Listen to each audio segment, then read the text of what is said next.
Alright. Now continue where we left off last time. Which, basically...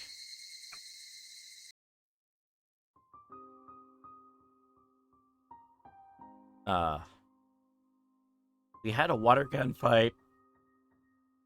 And then there was, like, the game that was done at the cafe. All the cosplay and stuff like that, and then, but the thing as far as on events this time around that we picked up on is... So...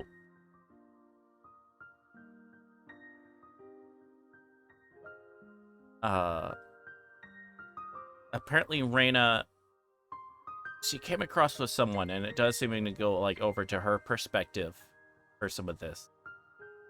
From Keiichi's, who is sort of as our default one, to getting a shift to Reina from time to time. But, there's this woman, that...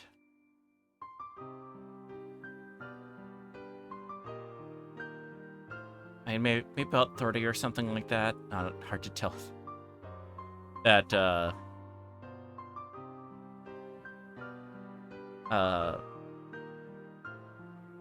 late 20s. That maybe we kind of thought it might be Reina's stepmom, or like girlfriend of her dad. We don't know if Reina's biological mother is deceased. So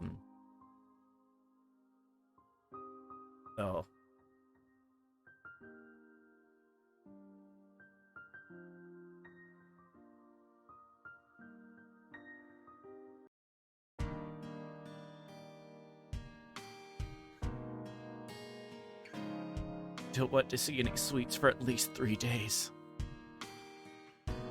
Ugh. Huh? You tried a little too hard, Keiichi-kun.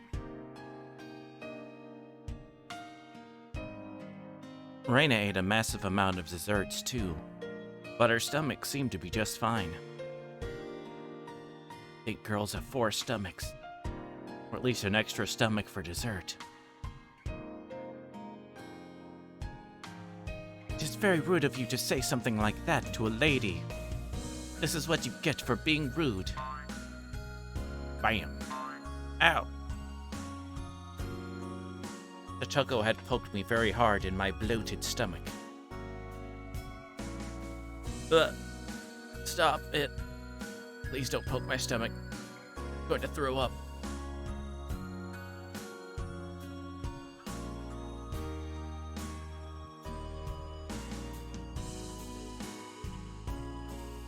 Satoko and Rika-chan grinned mischievously upon hearing that. A chill ran up my spine. Why were they smiling that and walking towards me so gleefully?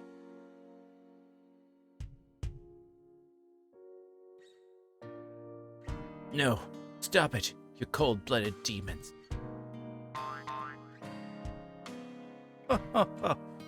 This is a once-in-life opportunity. You really think I'd let it slip away? Meep. Your bloated tummy is in danger, Keiichi. Haha! Your big wiggly tummy is so cute. Stop it. No.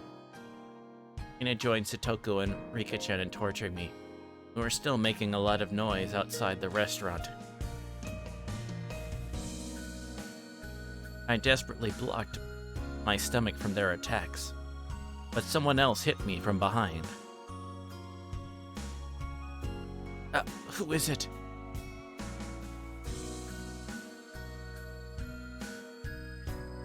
Hello, hello. Nice to see you, Kei-chan and his funny friends. Oh, Shi-chan. Hello. You weren't at the restaurant today, were you? I'm working night shift today. I just changed after getting here. How can you go outside the restaurant wearing that uniform? What? I'm not embarrassed. Especially not since you had to walk around in a way more embarrassing costume the other day. Damn it. I was just getting over it. You just remind me that I'll never be able to get married. Anyway, I heard you went crazy in the restaurant today.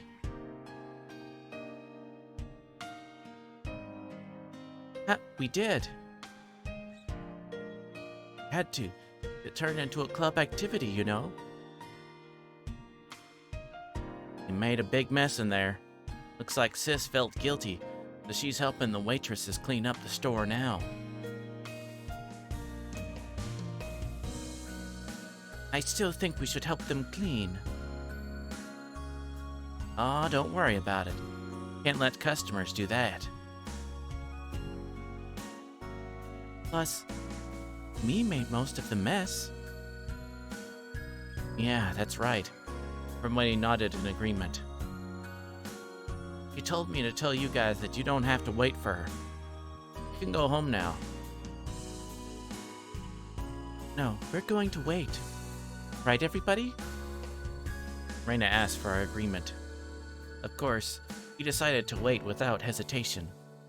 Satoko, Rika-chan, and I all nodded along. Since we can't help her clean, that's the least we can do. Well, she says we can go home. Pretty sure she'd be sad if we really did leave.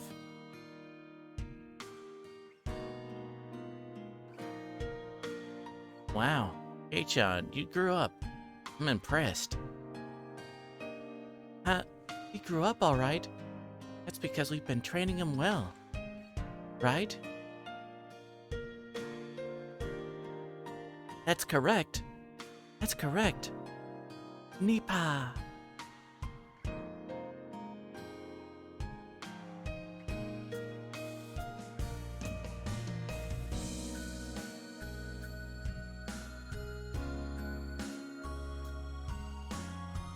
Girls always band together when it comes to things like this.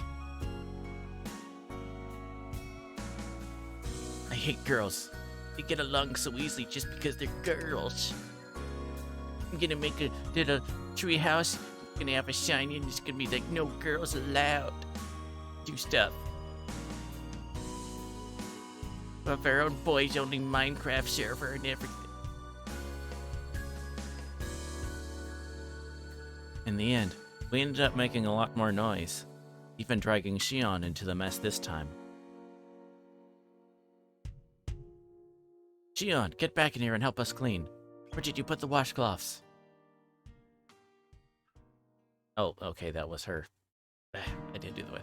Oh no. Guess I have to go back to work now. Mi-chan, you think it's going to take a while?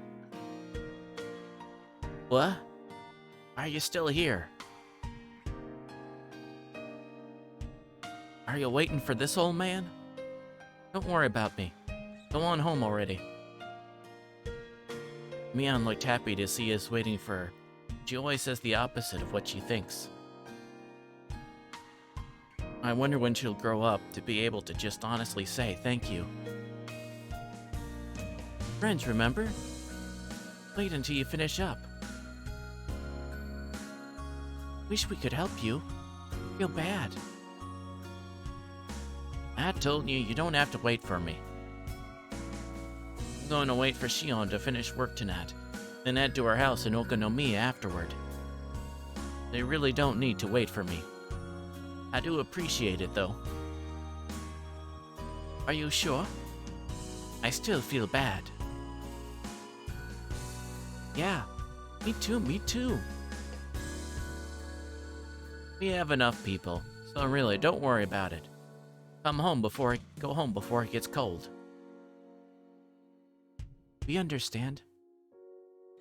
Me, I hope you can finish cleaning soon.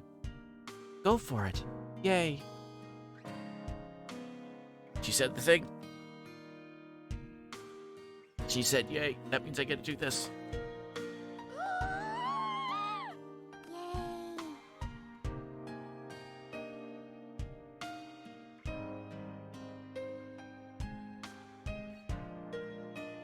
Which honestly does sound like which would be a pretty good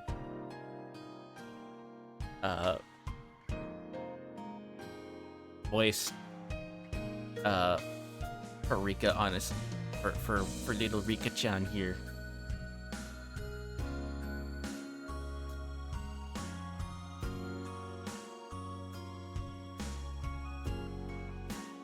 I remember like the English adaptation I watched like years ago had a very soft thing, which is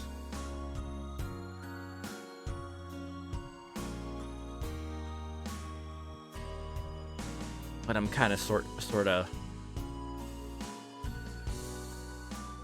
I attempt to do vaguely somewhat, at least give an impression of it. Oh, thanks. Kei-chan, I trust you escort the ladies home safely. Please protect them from assassins on their way home. Looking around, I didn't see any ladies who needed an escort. Felt more like I was the one who needed protection. Anyway, said our goodbyes, making it easier for us to end the day and go home.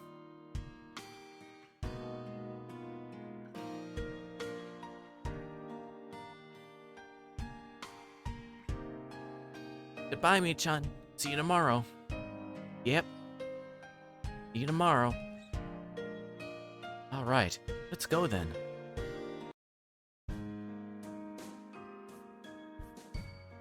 We waved at Mion until she went back inside the restaurant.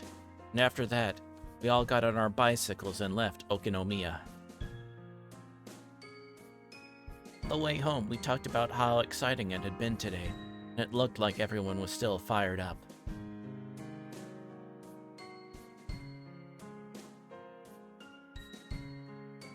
We had the horrifying punishment, the competitive eating contest, which turned into an unprecedented battle involving all the customers in the restaurant. And after that, everything got crazy and messy. First, the waitresses didn't know what to do, but after a while they ended up joining in. We had a blast.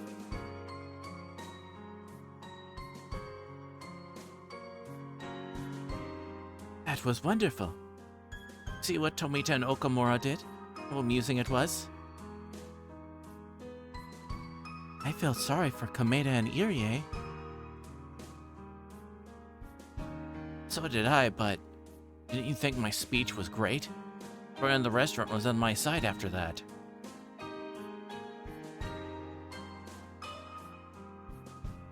Keiichi, you might have been somebody really important if you were born in a different era. What? This idiot? He's much too full of himself. An idiot will always remain an idiot, no matter when or where he is born.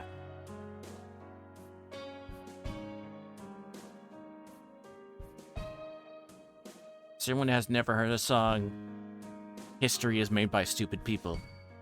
Oh, history is made by stupid people. Clever people would never try.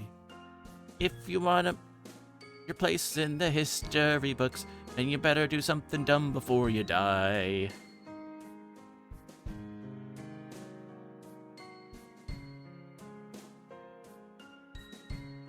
No, I did not come up with the idea.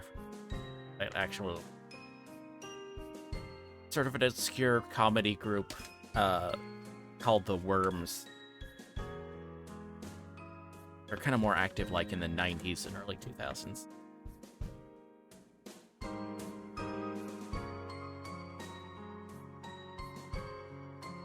Did a number of things. Canadian group or whatever.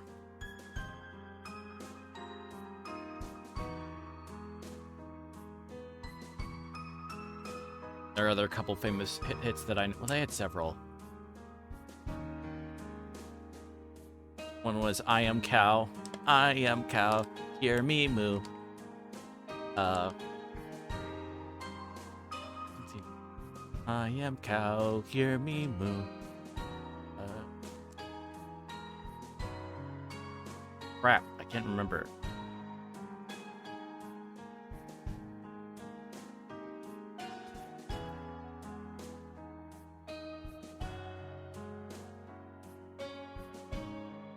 I am cow, eating grass. Methane gas comes out my ass, and out my muzzle when I belch.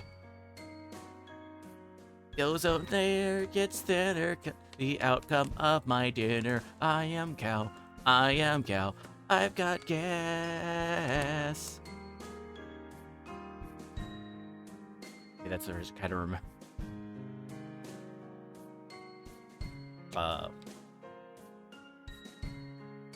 Called Malcolm. Of course, is Malcolm solves his problems with a chainsaw.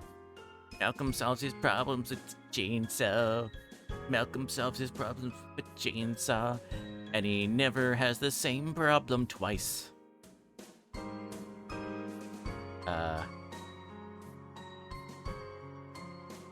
It was the other one. There's one where it's more of like a skit or whatever called Boot to the Head.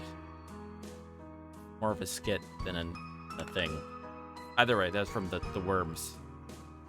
There's something worms.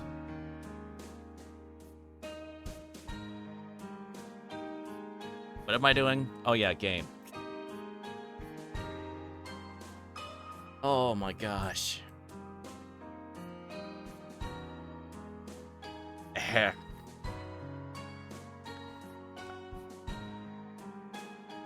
If he was born 100 years earlier, he might have gotten printed on bills.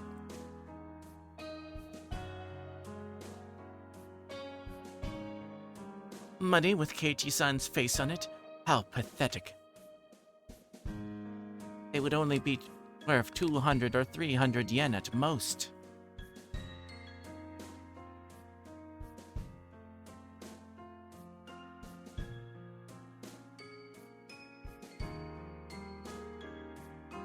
Totoko and Rika-chan kept up their continuous chatter. I was a bit tired after the day's events, so I just listened quietly.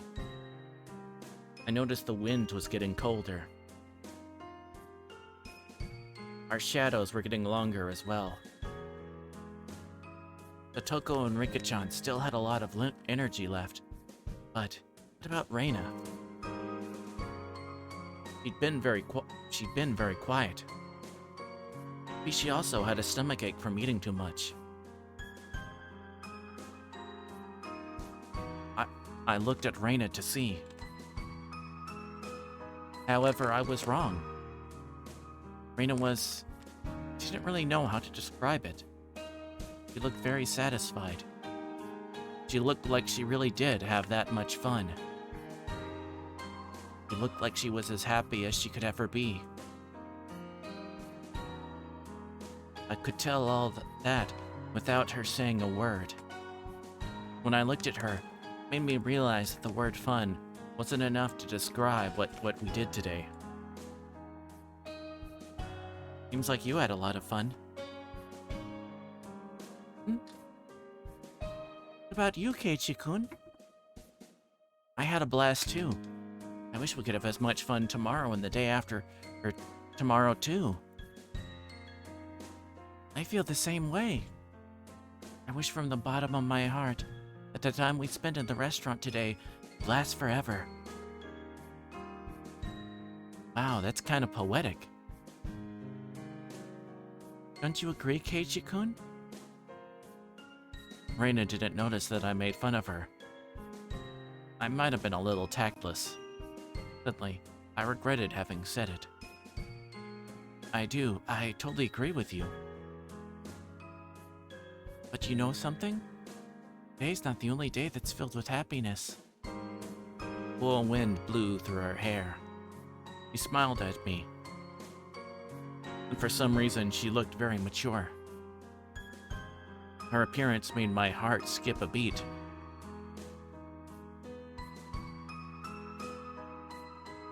Every single one of our days in Hinamizawa is a wonderful, precious, irreplaceable day full of happiness. Including the boring days when our club activities get cancelled. Reina, you think about things in a very mature way. No I don't. Honestly, I'm still not done playing around yet. Maybe it's just because I'm still excited. Reina laughed, and that made me laugh too. Toko thought that we were laughing because we said bad things about her. She started bugging me about it. Once again, we made a lot of noise like we always do. Well, Toko and I are taking this turn here. Rika, why not walk with them a little further and turn where their tobacco store is instead?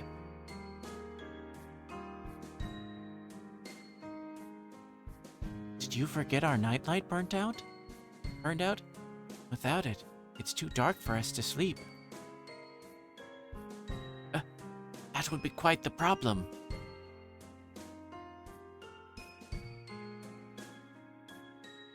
Oh, I see. We need to go to Makino-san's general store. And I guess we'll say goodbye here. You'd better take this turn or you'd have to go a long way around. Makino's general store? Oh right, that's where it is. If they wanted to make a stop at the store before going back to the shrine, turning here would be the quickest way. Okay then. Bye, Rika-chan. Bye, Satoko. I'll see you tomorrow. See you tomorrow. Farewell, Keiji-san. Farewell, Reina-san. See you tomorrow. Bye-bye. Rika-chan and Satoko waved at us many times, then took the narrow path through the field. Once the noisy girls were gone, it went especially quiet all of a sudden. It even made me feel as if the sun had set in an instant.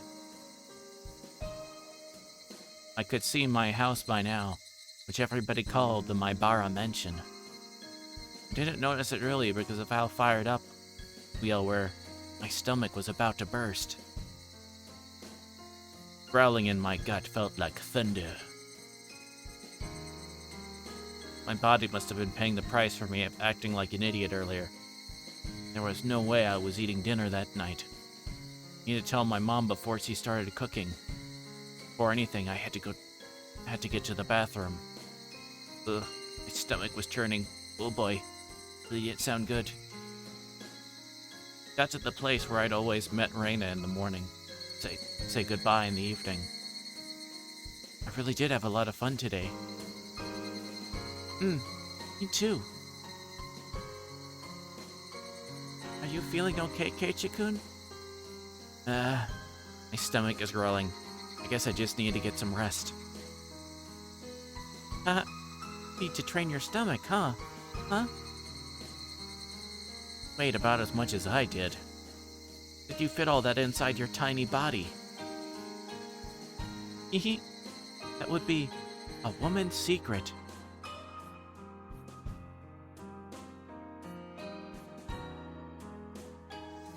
You need to hit it up your... Never mind.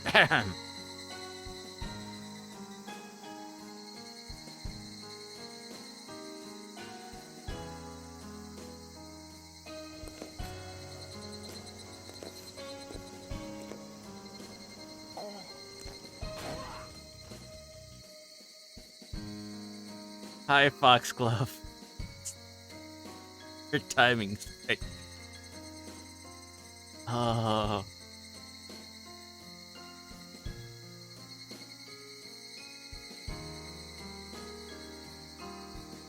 Thank you for the food check.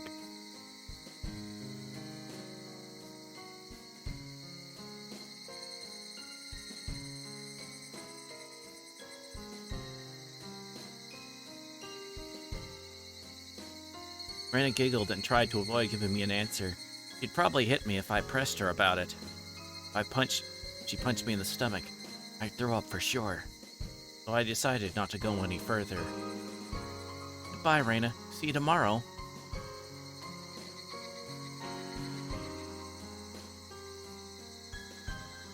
Yes. See you tomorrow. You know, I used to live in the city.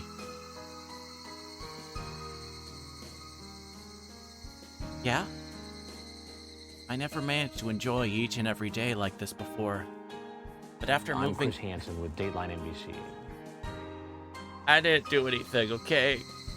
I didn't do anything. Didn't do anything worth calling Chris Hansen on me.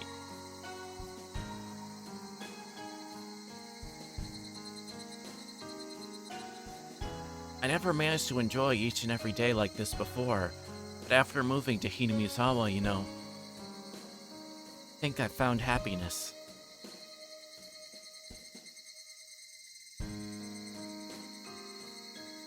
I feel the same way. I moved to Hinamizawa a year ago. Can't believe I'm happy as I am. Spend every day having as much fun as I do. I see. I'm sure tomorrow will be the same. That's right. I had so much fun yesterday and today. So tomorrow will be the same. All the fun we have every day, I sometimes feel like I'm going to trip and fall sometime. It kind of scares me.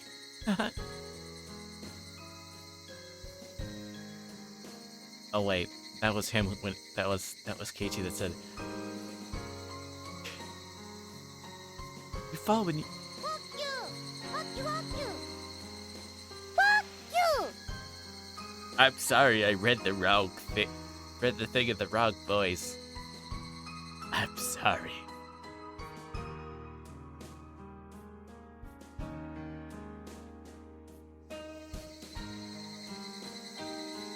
You fall when you fall, no matter how careful you are. That's why I believe we have to enjoy every moment as much as we can. You're right. Gotta enjoy every day as much as we can. Probably time to go. Please, say hi to your parents for me. Well, I still have a lot of energy left. Aw. I'm going to go treasure hunting. I'm glad you enjoyed them. Thank you. My insane amount of redeems. How many do I freaking have at this point? I know it's like... That's probably like 44 or something. Maybe 43.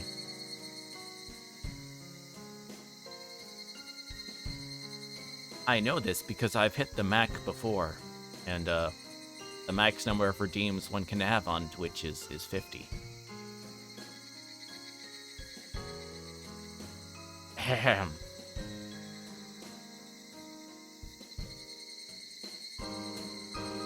What, are you going there now? Sure are resilient. I'm impressed. What about you? Would you like to come along? I found a new trash pile that I haven't dug up yet. I might find something totally cute in there. I'm sorry, but I gotta pass. Besides, it looks like a storm's brewing. I think you should go straight home, too. Ah, I usually find something cute when I've had a wonderful day, like today. I'm going to go there just for a few minutes. Hehehe. I felt sick enough that I didn't feel like going with her. If I felt better, I would have gone treasure hunting with her for sure. Is there murder in here? Yes. This is the,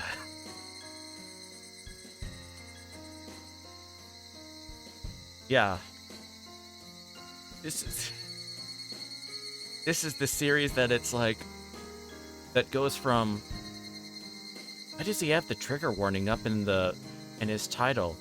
They're just doing something like stupid anime stuff right now. Slice of life stuff's going on. That's all That's it.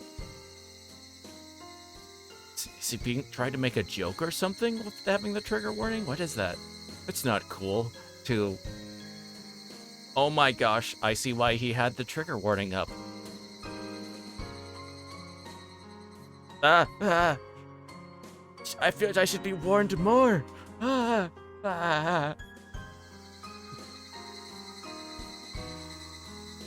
aren't the...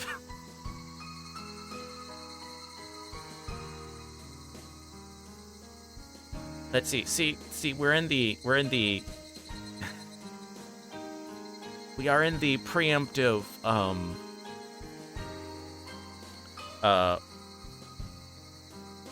we are in the lull you into a false sense of security and be like, oh, look at the cute characters. You are, that's a fun event. That's a nice event. This is fun and humorous. And it is now horrific. But whiplash, so you get the whiplash. Probably there is a twist and I'm still getting lulled. I know. See, I tell. She didn't want to go home yet because she didn't want... Oh,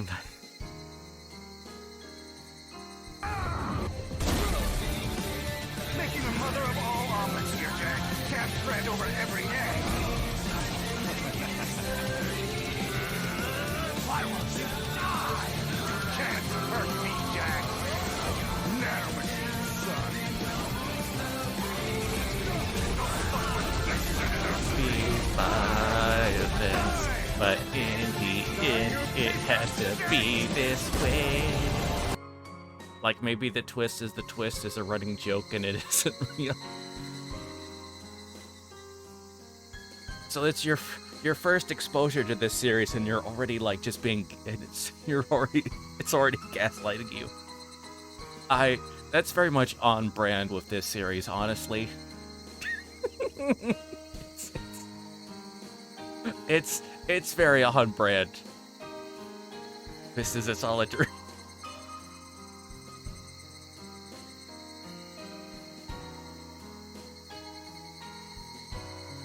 The twist is this is all just a Skyrim mod.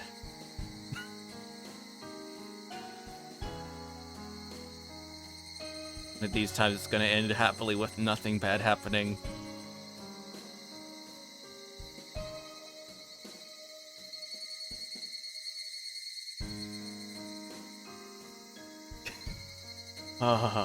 See, that would be the ultimate gaslight. A Higurashi game where just nothing bad happens. It's a trap. It is exactly a trap. Actually thought I came into the twist early with the bit outside the restaurant. Yup.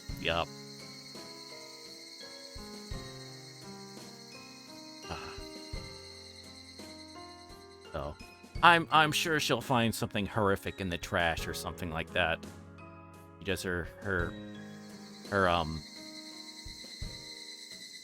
attempting to find stuff for Antique Roadshow or whatever.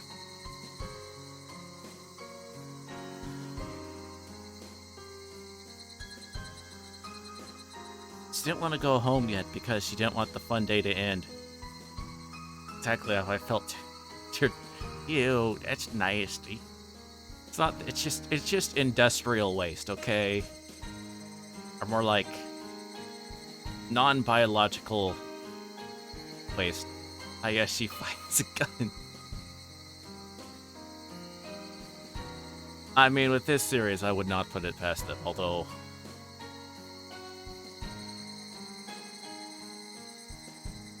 I suppose if it were like maybe an old hunting rifle or something like that, that might...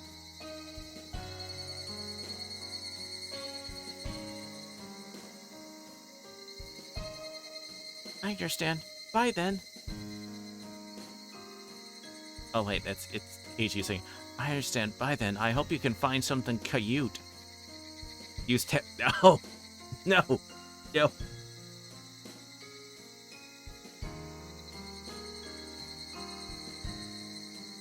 Oh, now I'm reminded of that episode of South Park where we first meet Tally, where it all kicks off because Hartman finds one in the trash and they don't know what it is. And he doesn't know what it is. And Stan's mom sees it and she's like, put that down. What? What is it? That, So she buys the kids a game system. Just a video game system in exchange for them for not talking about that ever again.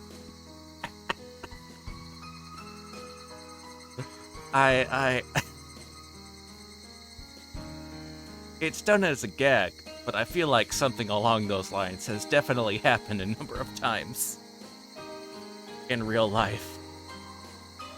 It's just like, hey, look what I found. It actually pulls it.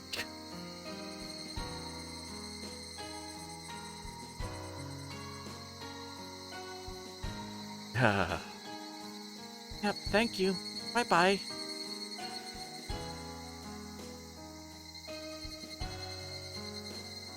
Oh, okay, it looks like we're now skipping over to her dialogue because it's in pink. That's Skata tampon is butter, something if I remember right.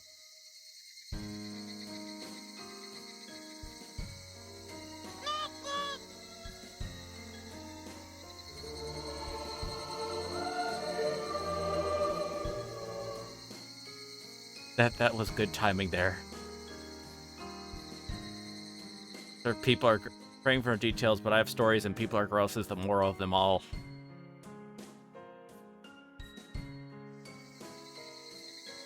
I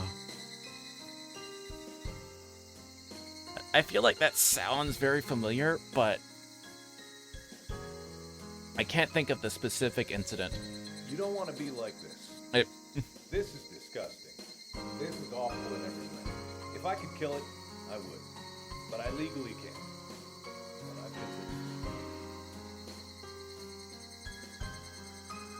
But I've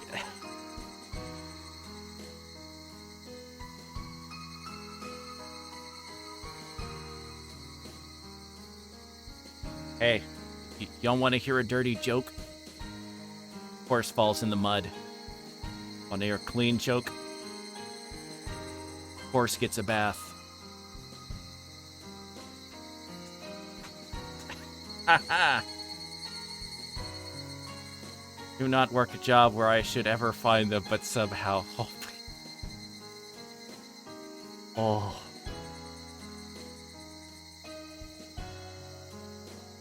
Hi, Kills. Oh, come on in.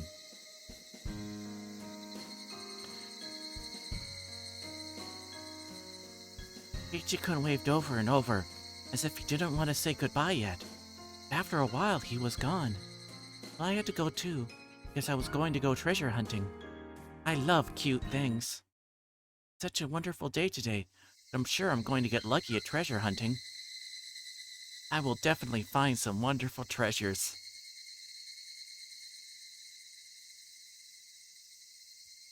I should probably have your fingers over like the dramatic newt redeem at this point. I feel like just waiting for that moment. I pedaled my bicycle with determination. My house was nearby. Not yet. Say you need to wait for when she finds a thing or is about to do it or whatever. Oh no, her house.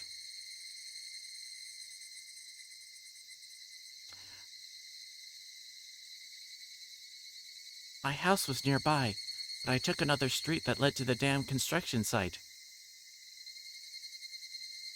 It might have been okay to go home just then, but I hesitated to go, since I didn't want to be seen. I had so much fun today, and I want to continue feeling happy as long as I could. It's already getting late, but I felt like it was getting darker faster than usual.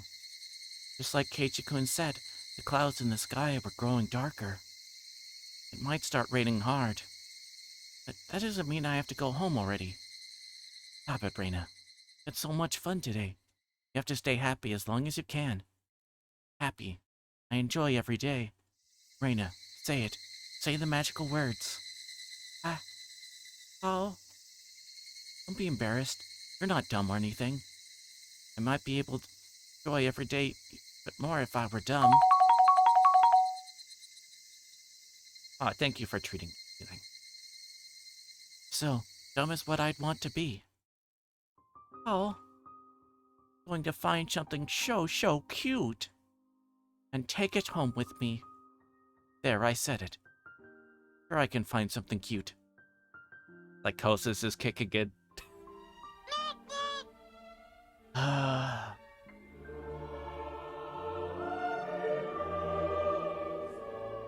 It does have the preamble of, oh, that's something odd that character is doing. I'm sure this will not lead to something terrible. Oh. なんでもないのですよ。ニパーニパーニパーニパーニパーリカ、ファイト王なのです。ニパーニパー Oh, she found Rika. Okay, that was the cute thing. All right. That's okay. And she had a good day. To end. Thank you for coming by.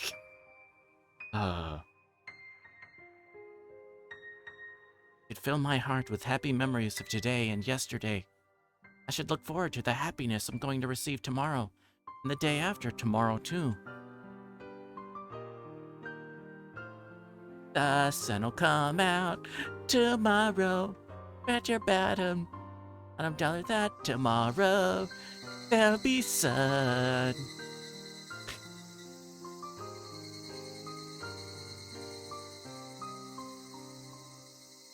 It's a beautiful day and I can't stop myself from smiling.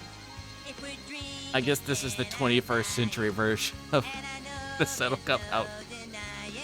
Daddy, it's a beautiful day. The sun comes up. Daddy did it.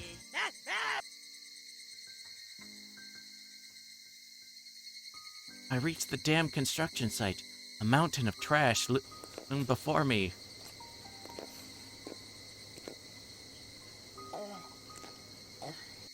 And I came upon a pufferfish eating a carrot. I parked my bicycle and walked down the mountain of trash and scrap. This place is my castle. It would be incredible if anyone else came to this mountain of trash. I've come here many times and I usually stay for a long while, but I've never seen anybody walk by. This place is the village's blind spot. I heard that many people came here all the time during the dam wars, but it was abandoned after that. The villagers no longer need to come here, and some people even forget about it entirely. It's gonna get severe tetanus and die. What a twist! Yes, the dam wars. You gotta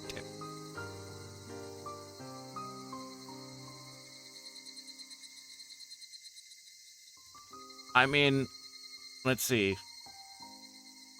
Since the events of this take place in 1983, she's still several years away. I believe it's still several years away, I think, from running into perhaps the scariest thing of all, which was would be, a whole bunch of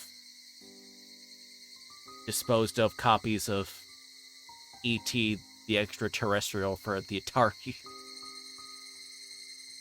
Ha! I gotta do an 80s reference.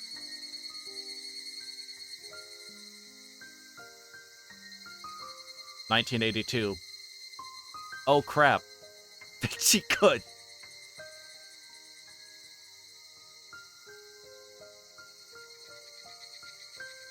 Oh no. Oh no. Oh no.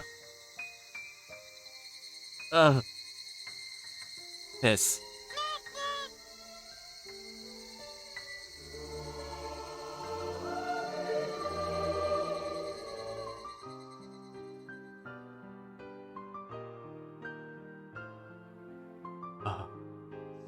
truly the most horrifying thing you ran into. Seems like they dump trash here at midnight, but I've never seen a truck actually dumping trash, at least. If they dump new trash more often, it'd give me more time to kill. It looks like it's not going to happen for a while. ET for Atari, the most cursed game. Oh yeah.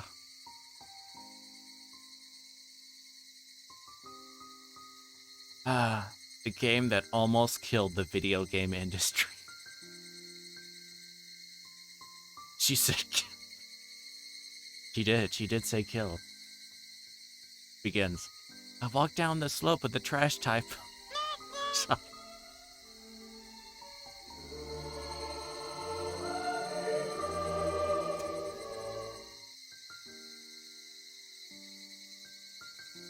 And headed behind another pile. Nobody ever comes here. I've come here many times and I usually stay for a long while. Nobody has ever come to mess up this place. Oh, for those maybe a little bit of like, just as a quick little refresher. So where they're at is the construction site of where they were initially planning on building a dam.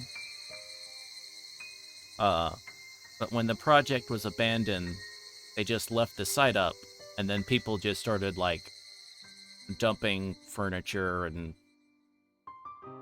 you know, large trash items and stuff like that. So, she's not at an actual official just garbage dump. Trashed. Exactly. Effectively.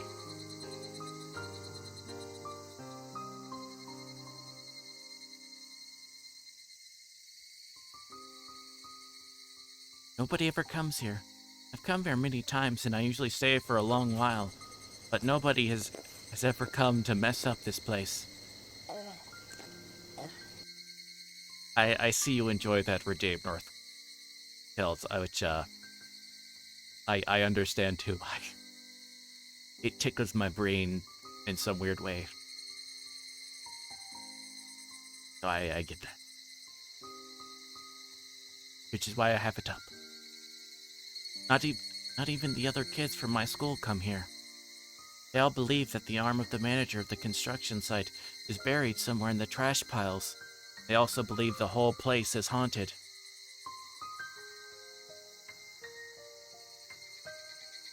They told me that a ghost with one arm still wanders around here, looking for his missing limb. Oh yeah, that's right, yes, there was the murder that happened just several years ago in Cape. Sadly, I haven't seen the ghost either. I'm not scared.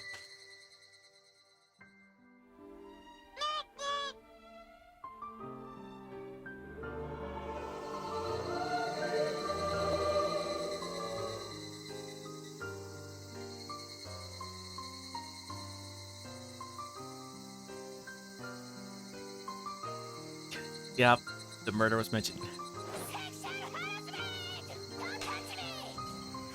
I didn't do anything. I didn't touch anyone.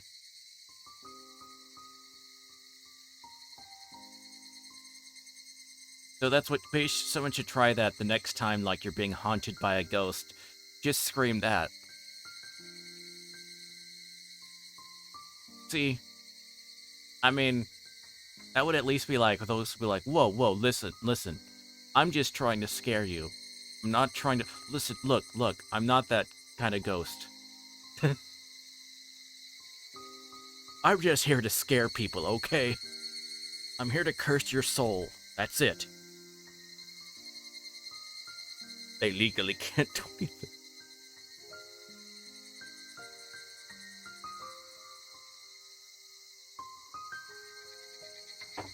They can't afford a ghost. They'll get blacklisted from all the parties or whatever. I can't lose this job.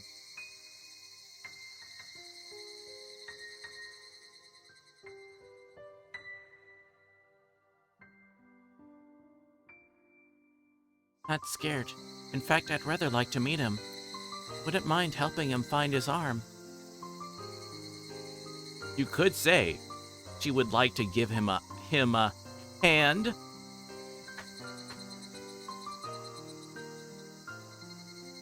Ahem. I apologize. I would imagine it is difficult. He's feeling lonely. I'd want him to be my conversation partner. There's a station wagon buried in the trash pile. Doesn't have tires. Other than that, still looks like a station wagon. The station wagon is my secret hideout. Unfortunately, the sliding doors and rear doors don't open. So whenever I want to get in, I have to enter the car from the passenger seat and crawl into the back from there. Of course, I take off my shoes at the passenger seat. When you look at it from the outside, it's just a dirty abandoned car. But on the inside, it's nice and clean because I had swept it out and decorated a little. Took me a long time. The back seats are lying flat because I wanted to have as much space as possible. I found a mattress in the trash pile and put it into that space instead. It was a bit dirty, so I brought a bed sheet from home and covered the mattress with it. A day to prep an animal. No. I put my favorite cushions on top. With that, it turned into a perfect bed. Put cushions and stuffed animals everywhere. That's not all. Look at this. I have a bunch of sweets here too. I have a bag of fruit candy in 4 different colors. Some cookies. They're going bad. I'll have to throw them away.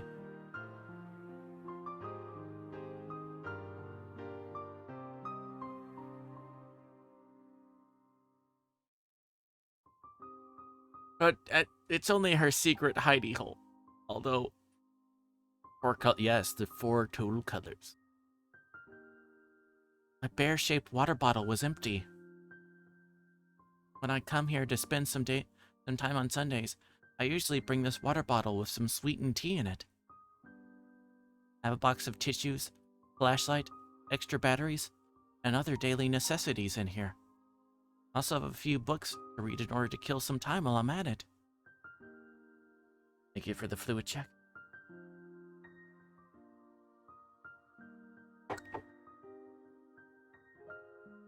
Deity of culture indeed. I have this. I think this is. Look, ta-da! My hideout is suddenly lit out, thanks to the table lamp. There's an electric outlet on the side of an old nearby construction office. I thought they'd have cut the power years ago. To my surprise, I was wrong.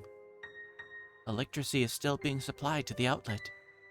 When I found tons of extension cords, I came up with the idea to connect them all and make the electricity come all the way to my hideout. Now I can spend time here comfortably, with some sweets, books, and lights. If I wanted to, I might be able to spend a night here. I may catch a cold since it gets very cold at night. Haha. See? It's a very nice hideout, isn't it? First, I thought somebody would find it and mess with it. But that hasn't happened so far. That's because nobody comes here, and everybody forgot about this place. That's how this place became my perfect secret hideout. Fortunately, I ate so much today that I'm still full. I can tell them that I was playing with my friend at her house and ate dinner there. I'm going to stay here for a while and relax. I'm going to treat myself. I loved the water gun battle yesterday. My heart had been pounding when I fought one-on-one with Keiichi-kun. I also had a great fun at Angel Mort today. I've never experienced such a crazy game with so many people in my life. I was still feeling the after effects, and I was sure I'd have a dream about it tonight. That was why I wanted to bask in these happy feelings. That was why I'm going to treat myself in here. I should take off my shoes and stretch my toes. I should cherish the time when I can be myself.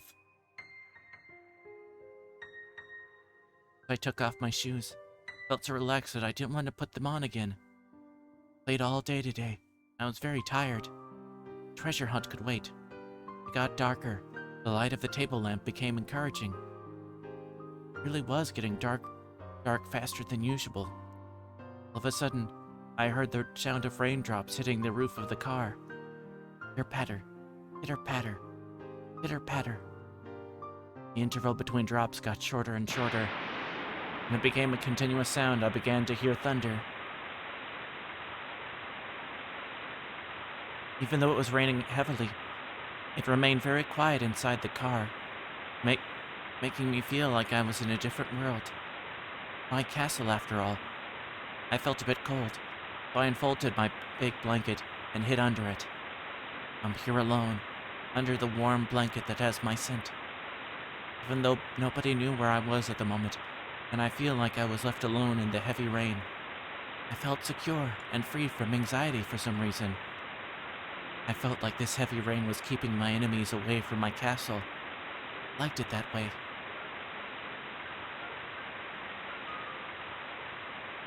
This place is full of small happiness. It's full of my favorite things. That's why I'm happy whenever I'm here. When I put another blanket over me, I felt as warm as if I were in a bed.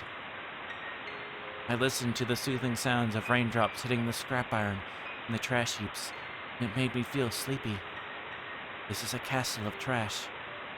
This trash came here because nobody wanted it. This is where it lives. We're gonna get some line that's really depressing next, aren't we? This is a country where unwanted refuse lives together. I felt like I fit in here, but at the same time, I knew it was just a temporary place for me. There's somewhere I had to go back to. Yep. No, so I shouldn't think about things like that. Whenever I realize that I don't belong here, I realize I'm in the middle of a very dirty pile of trash. I should just doze for a little bit longer. Thinking is poisonous. I wanted to keep myself out of that prison so that the kind Reina within me would stay pure. A little bit longer, and I closed my eyes.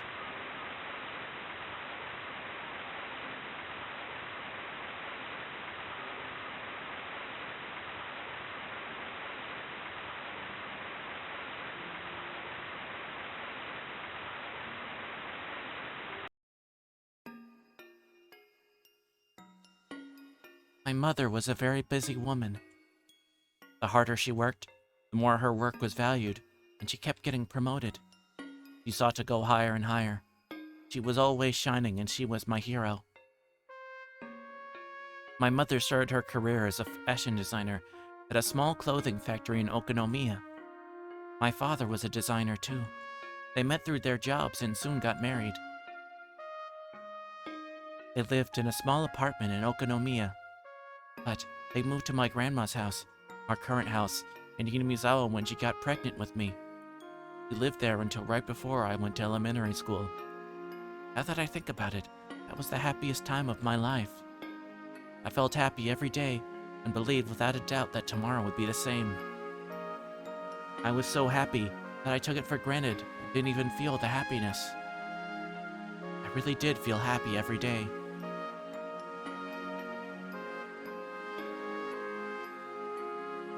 I was small at the time. Didn't really understand what was going on, but it seemed like the company my parents were working for was having financial difficulties. So my mother and a few other young designers started talking about leaving the company and going independent. After many things happened and the situation grew complicated, they got an offer to work at a big design firm in Ibaraki. They took the offer. At that time, I heard my mother saying many difficult words like limited partnership and business alliance, but in short, what she wanted to do was move to Ibaraki. My mother and her peers were hired because their talent and experience made them immediate assets to their new company. However, my father wasn't one of them. Unfortunately, my father wasn't as talented as my mother was. So moving to Ibaraki meant that my father had to give up being a fashion designer.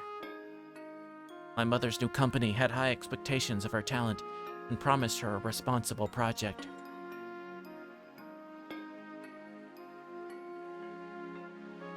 She didn't want to waste her growing talent and passion by living in a rural town like Hinamizawa. So my mother convinced my father to quit his job and move to Ibaraki to support her and to help her build her career. Back then, moving meant I had to say goodbye to my close friends. I didn't want to move. I kept crying about it. After we moved to Ibaraki, my mother was a big success. Not only did she have great leadership skills, she was full of energy. I believe she made the best use of her talents to succeed. She came home late every night and barely had any days off. When she had a big project, she often stayed entire nights at her office. When she came home, she always looked fulfilled and wore a happy smile that she never had worn when she was in Hinamizawa. She was shining, and I remember I always wanted to shine like her when I grew up. On the other hand, my father wasn't doing so well.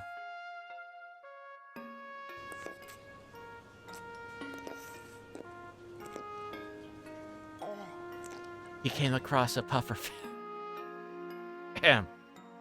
He couldn't find a job as a fashion designer, so he took a clerical job at a small company, but he kept changing positions. He couldn't use the experience that he had cultivated, and it was very hard for him. But he was very understanding. He started to take care of things around the house for my mother, who got busier and busier having one project after another. He cleaned the house, did the laundry, and came to my school events. However, he couldn't cook. He did cook rice, but he always bought side dishes from a grocery store. We ate dinner without my mother more and more often. I guess she's busy again. Oh, guess she's busy again. Every time I said that, he always told me, "Your mother is working very hard. So let's support her, Reina." That was what he always told me. I decided to help my father with the cooking. I thought it was a good idea to learn how to cook, since he wasn't good at it. Whenever my mother cooked, I helped her and tried to learn how to cook from her. She apologized for not having enough time to cook for us. She was happy that I was learning. I think I wrote in my school yearbook that I wanted to become a clothing designer in the future, just like my mother. But apparently, I lacked my mother's exceptional sense of style. She used to tell me, taste is something that you're born with, not something that you cultivate. I remember I was discouraged to be a designer because of that. That was why I decided to reach her after getting better at things she wasn't so good at, instead of trying to be like her. I wanted to be good, not only at cooking, but also at doing things around the house such as cleaning, doing the laundry, and grocery shopping. I remember my father was really happy that I did all that for him because he wasn't good at it at all. He couldn't find a job and spent a lot of time at home, so he seemed to enjoy spending time doing the housework with his daughter more than anything. I started to become better and better at filling in for my mother. She started to get too busy to do any of the housework at all, and she moved on to a more responsible position at her job. She took me out to many places, as if to compensate for leaving me alone all the time. She used to say, "Hey, let's go eat something delicious without telling your father," and took me out to a restaurant. She took me to high-class restaurants and amusement parks. Sometimes it was only me and my mother. Sometimes it was with her friends from work. She took me to a beach barbecue one summer with those friends. I was introduced as her daughter. Every one of them pampered me. I still remember there was this one guy who particularly doted on me. He was a good-looking young man. I called him Uncle, and he got mad at me. He was nicely tanned with dyed brown hair. This young man often came with us when he went out. When my mother took me somewhere, she usually made several phone calls for her work during the day, and sometimes she took me out to a place where she could also do her work at the same time. I didn't feel awkward when people from our work came with us. But I always preferred to be alone with her, so I was happier when we could do that. One day, she took me to a very high-end part of town. Of course, she always spoiled me whenever we went out. She bought me things and let me eat whatever I wanted. But she especially spoiled me on that day. Something bad's about to happen. She took me to many expensive-looking boutiques and accessory stores. She was about to buy me something, but I told her not to get it because it didn't look good on me. Without hesitation, she bought it anyway. I remembered there were many zeros on the price tag. That day, I realized my mother's design work had made her a very successful woman. She was earning a lot of money. We took a break at a ridiculously expensive-looking restaurant. Probably charged 1,000 yen for a glass of orange juice.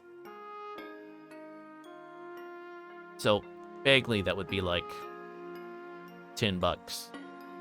Or like, not that much or whatever, but kinda close to $10, something like that, maybe a few dollars, like a bit less than that. Because like 100 yen is like about, is a little less than $1 conversion rate, or US dollar.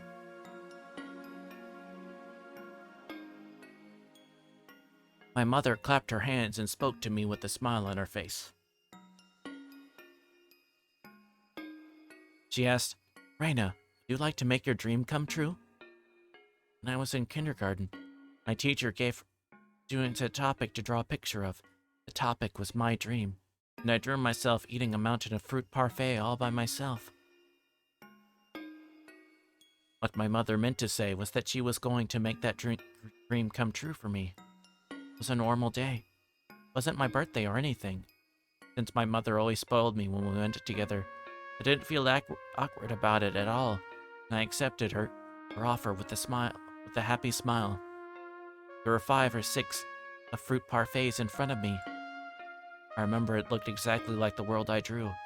Felt like I was floating in that dream world. Too much for us to finish. We dug our spoons into it as if we were playing in the mud, and we really enjoyed eating it together. It was my first time to experience getting full by eating only fruit parfaits. I remember I was very happy. I enjoyed tasting the happiness and chatting with my mother. Reina-chan, you remember the man who went to the movie and had dinner with us last time? Here it comes. Are you talking about Uncle Akihito? Oh, although I can't call him that or he's going to hit me. Haha. Reina-chan, do you like Akihito-san? I hate him. He always teases me. That's because he likes you. Got along well with him at the barbecue. Well, I get along with him every now and then. Every now and then. Oh, yep, time redeem.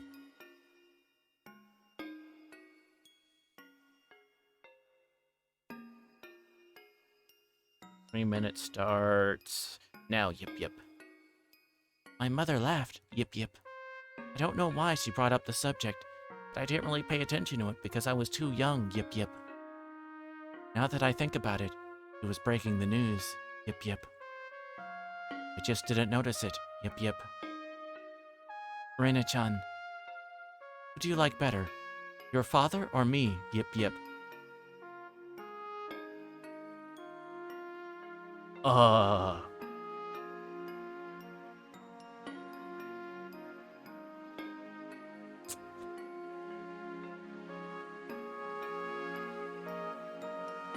And right after the, oh my gosh.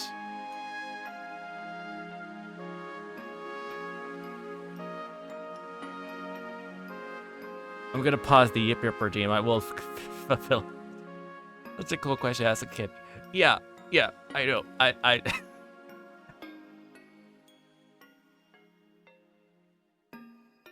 And it's not like it felt calculated at all as far as like all the events and stuffing like and things like, yep, eat all the fruit parfait, all the stuff, your favorite food you want. Okay, now who do you like more? Oh.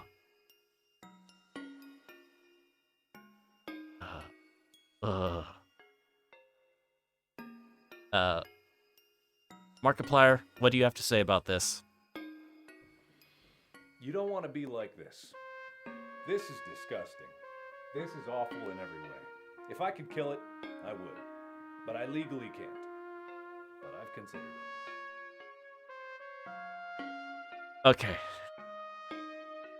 Thank you, Markiplier. Exactly.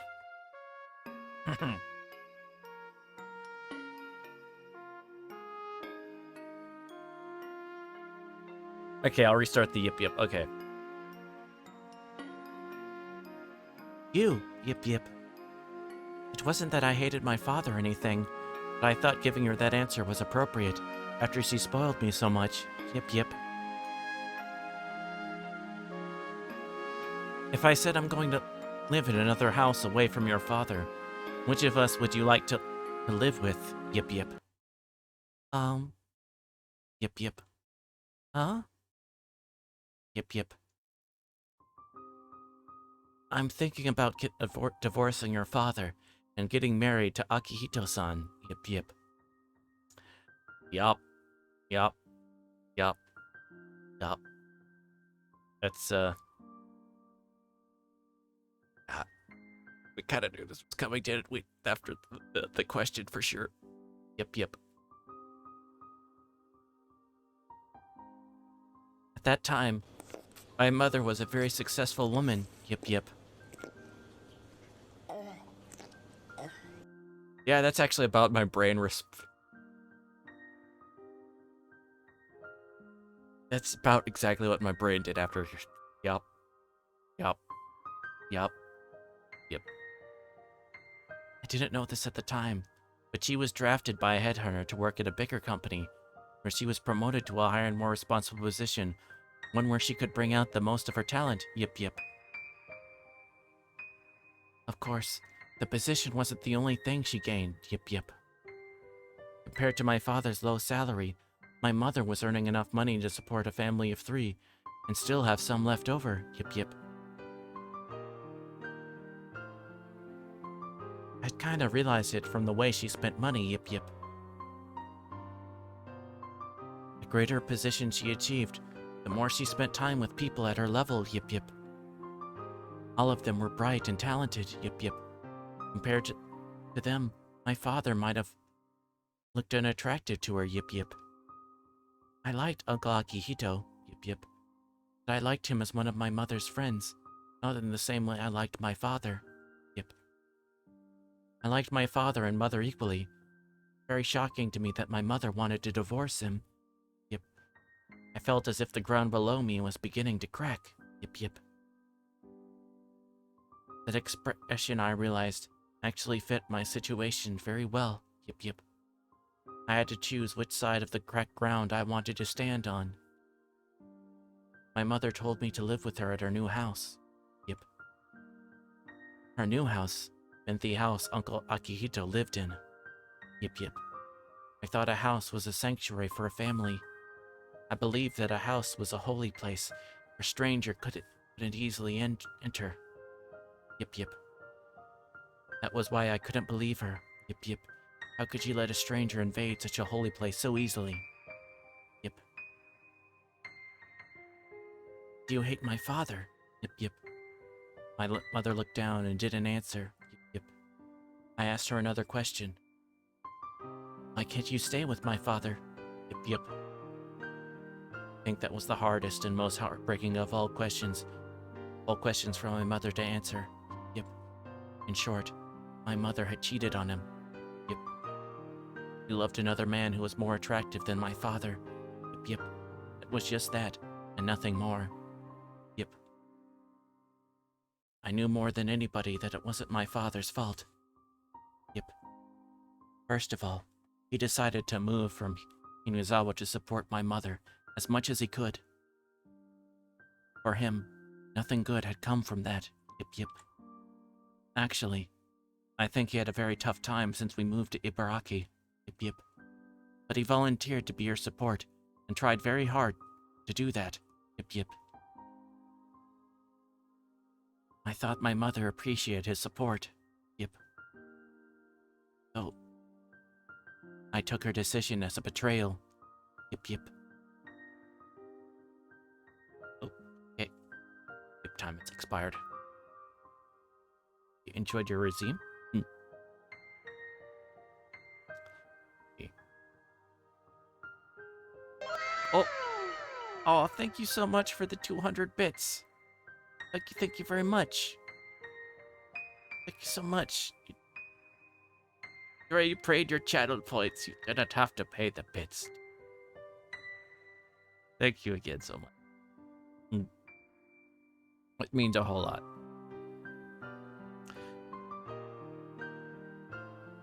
So I took her decision as betrayal. I told her that I disagreed with everything, including their divorce. I said it very loudly and made everybody in the store jump. Sure, continue a relationship with Uncle Akihito, but don't divorce my father. Feel bad for him. Feel terrible for him. He's been doing nothing but support you patiently this whole time. How could you do such a cruel thing to him? I screamed as loud as I could. Then my mother answered, "It's too late." Why? You haven't talked with my father about this, have you? Not too late. I'm pregnant. Ah.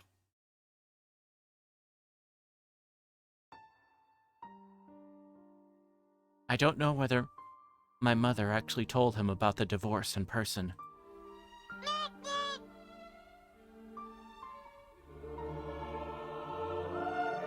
Yep. Yep. Exactly.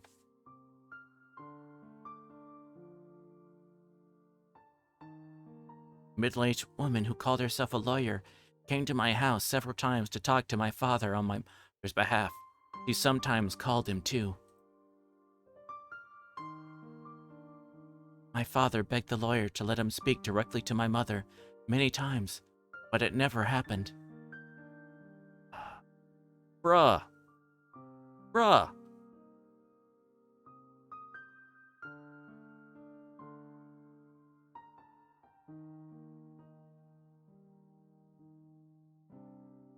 The heck? Seriously. That's messed up.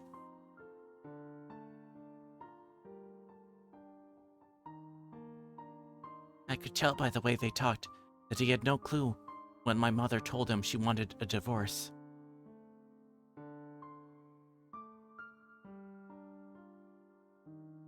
Again, I'm not even sure if she told him in person.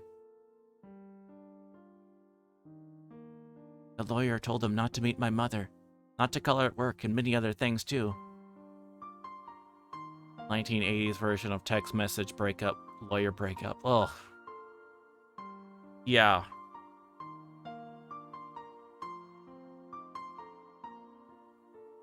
God. Top it all off, she told him not to see my mother ever again. Oh my gosh.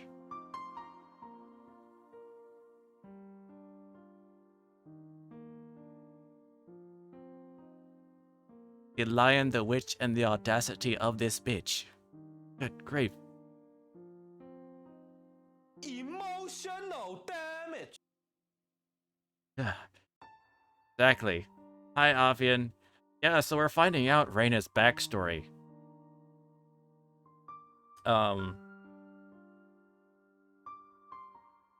Yeah, so, her dad... Her mom got a big job, same field as her dad. So they moved for her to get the new job. He wasn't able to get it because he wasn't as good at it. So she worked more and more. You know, he worked it as best he could to like support and stay home, support her career and all that. But eventually, she had an affair on him, and divorce him and live with her liaison. That and doing the informing by a lawyer, apparently, it seems. Yep. Not telling at all. He wanted to talk to her. He called some of their mutual friends. But he only found out the name of the guy she was having an affair with and nothing more.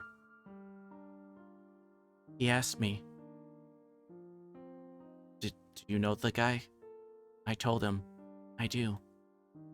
I also told him that he was a funny guy and had given me candy many times. I'll never forget how he looked when I told him that. He hit me for the first time. He hit me so hard that his handprint stayed on my cheek for a while. Then he fell on the floor and cried loudly. And then I started to cry too. I didn't cry because he hit me. Uncle Akihito was kind to me, so I liked him and talked to him out of courtesy. No, that wasn't it. Girls had to be kind to everybody. That's what I thought. But I was wrong. I learned in this world that there are people you should be nice to, and enemies you shouldn't be nice to. The enemies are the ones who would destroy my life, their very existence. Whether they mean to harm me or not doesn't matter. They're like weeds growing in a flower bed. Dandelions are innocent, but they take all of the nutrition for the tulips from the soil. That's why we have to pull them out. The dandelions did nothing wrong, but they're the enemy. Enemies are bad people. That guy was a bad person.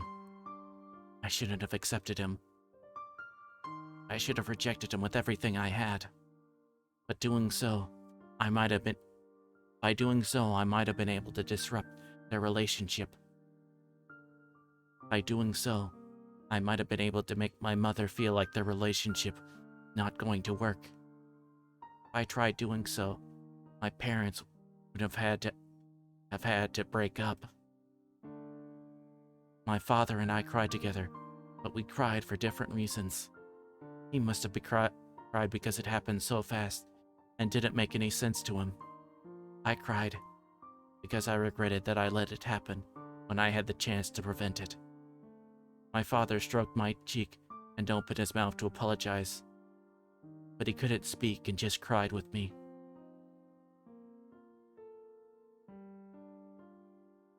One day, the lawyer let me see my mother.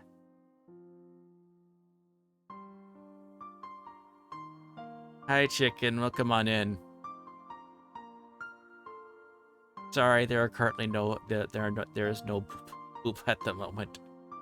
There was briefly at the beginning. There is not any. Maybe in a bit. Right now we're learning of Reina's backstory. My mother asked me to live with her at her house again. I didn't know what to say, so I just kept looking down and listened to her apologies. My father knew I was going to see my mother on that day, so he handed me a letter, told me to give it to her. I don't know what he wrote in that letter, but for some reason, I was able to imagine what kind of things he wrote when I felt it through the envelope. After all, the letter inside the envelope had a rough surface. He must have been crying while writing the letter, and his tears made the letter all wrinkled when it dried. My mother took the letter from me, told me that she'd read it later, and was about to put it in her bag. I stopped her and told her to read it there. Wanted to see she was going to take the last words that my father had left her. You go, girl. But my mother didn't read it. She told me she wanted to read it alone later, and she put it in her bag. At the time, I realized, no, it was more than that. I should say, I knew, because it was so obvious. I knew that my mother was lying. She had no intention of reading my father's letter. She was going to throw it away after I was gone, but she lied just because she wanted to seem like a nice person in front of me. The slight curl in her eyebrows and lips told me that more clearly than anything else. That moment, I finally knew something else. The guy she was having an affair with wasn't the only bad person. My mother was also a bad person. Since that moment, the existence of my mother disappeared from my world like dry ice evaporating. I didn't have to hesitate about whom to live with anymore. I don't want to go to your house. The Ryugu house is my home. I don't want to see you anymore. Please, don't even call me. But Reina, if you live with your father, you won't have... That moment, I hated my name for the first time in my life. Please, don't call me Reina ever again. I have to go now. Goodbye. Those were my last words to my mother. No, to the woman who used to be my mother. After that spent many days without feeling anything. I didn't know if the days were long or short. Didn't know which season I was living in. It was supposed to be nothing out of the ordinary, not having my mother around. Every time my father saw things that reminded him of her, like her toothbrush, her teacup, or her favorite books, he shed tears which left me frustrated. Oh, thank you very much for the fluid check.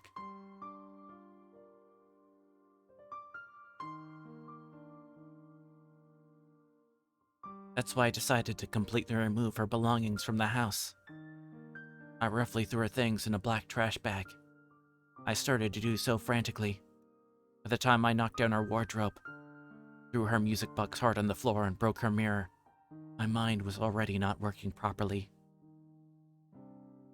When I try to remember what happened after that, I feel disoriented. That's because the pills the doctor gave me back then made me feel disoriented and lethargic every time I took them. Seems that dullness hit me especially hard. Every time I try to remember that time, it makes me feel disoriented and lethargic, just like the pills made me feel. I destroyed everything that smelled like my mother. But the thing I would destroy the most might have been myself. Even after I threw all of her belongings away, still couldn't stop feeling regret, and I decided to blame myself in the end. Maybe I was thinking I wanted to do damage to her reputation and successful life by destroying her daughter, destroying myself. When I was about to reach that very last resolution, Oyashiro-sama came to me. Oyashiro-sama told me to go back to Hinamizawa. Yes, all of this was because of his curse.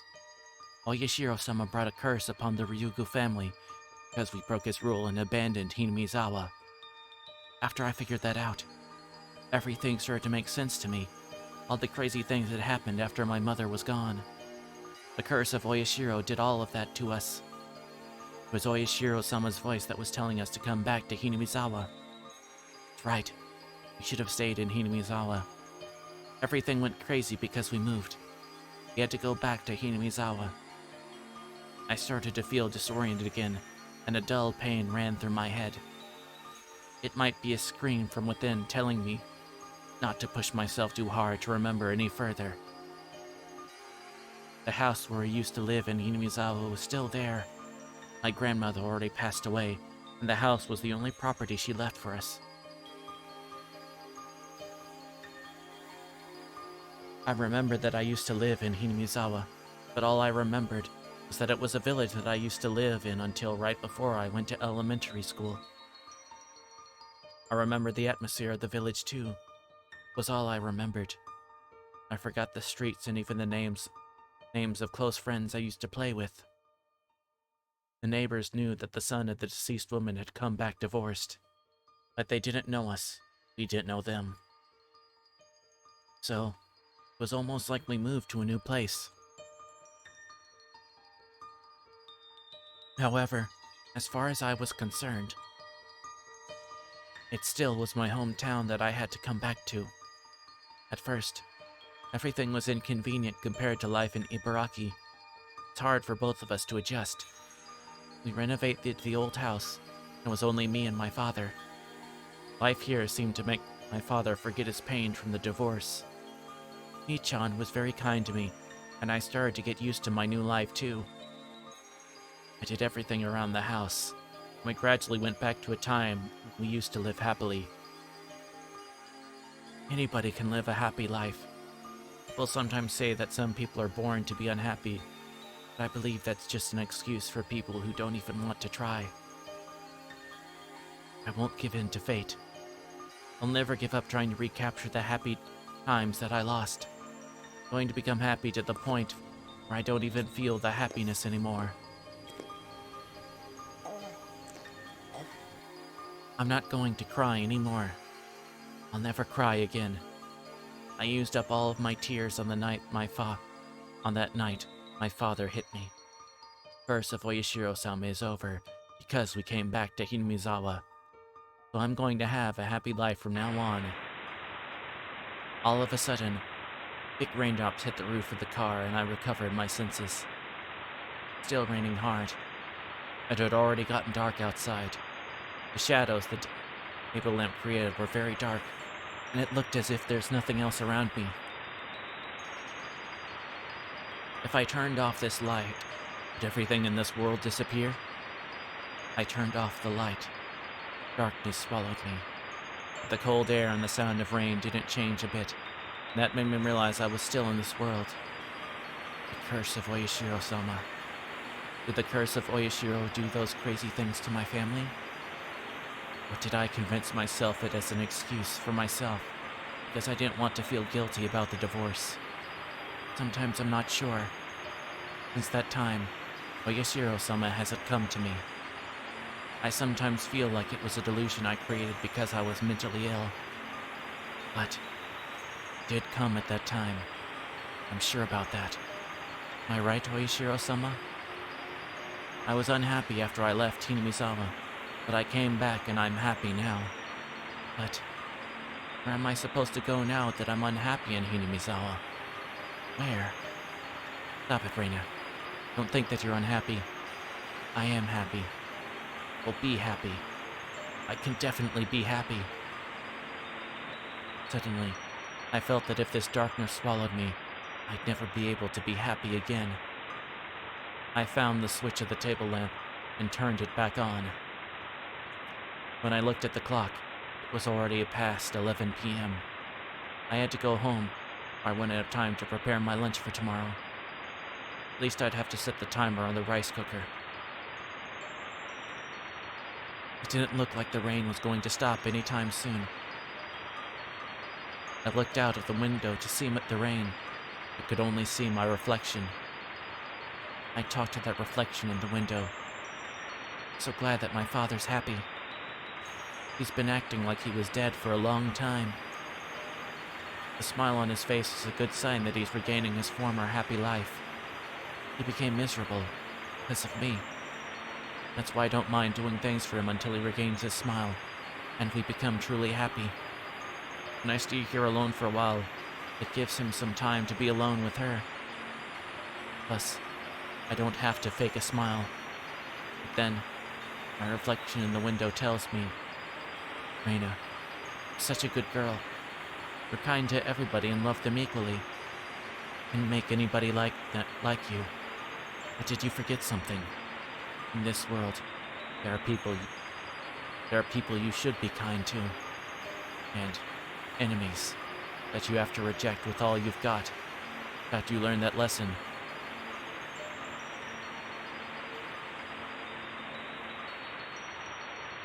Hello. Welcome.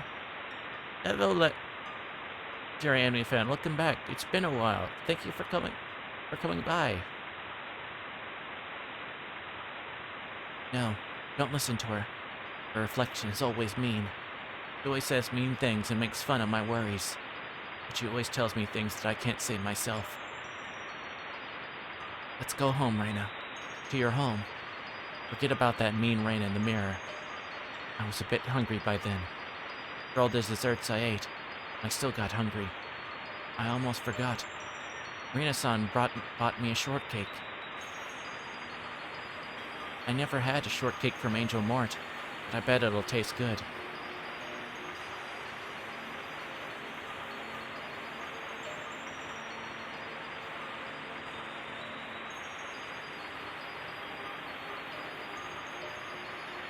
Thank you for giving my mods the thank you.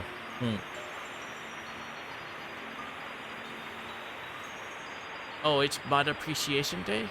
Oh, okay, I didn't know that. Well, thank you very much, mods. Yes, thank you, Ayame and Ichiban and Sophie. Thank you all so much. Your work is much, much appreciated.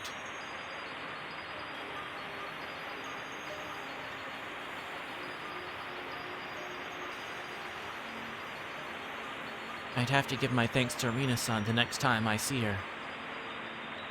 Rina-san speaks in a way that makes it very clear how she grew up. But I'm sure she's a good person. That's because she's so good to my father. I did everything I could to make my father smile, but I failed. On the other hand, Rina-san can put a big smile on his face so easily. I have to thank Rina-san. I have to thank her for cheering up my father. I don't know why. Just don't like her perfume.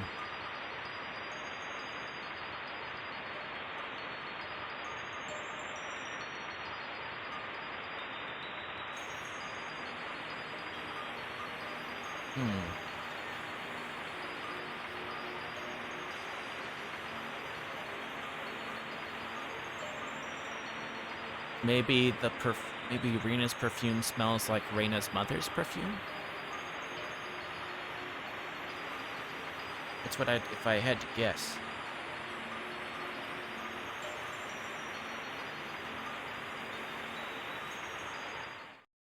Since what is it? It's like smell is the scent that's like apparently like the scent that's most tied to memory or something like that. So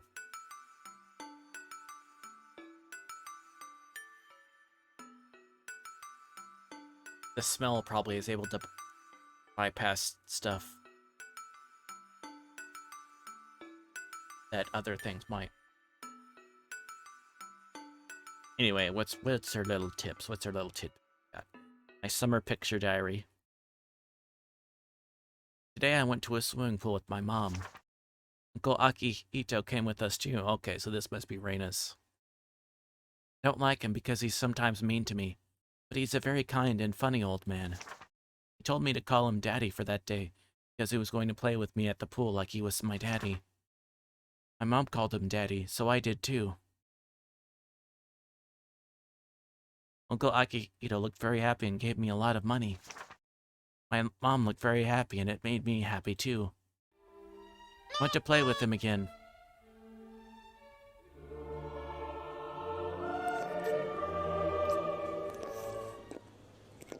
As usually the stories. Okay. Want to play with him again. I hope my dad can come with us next time.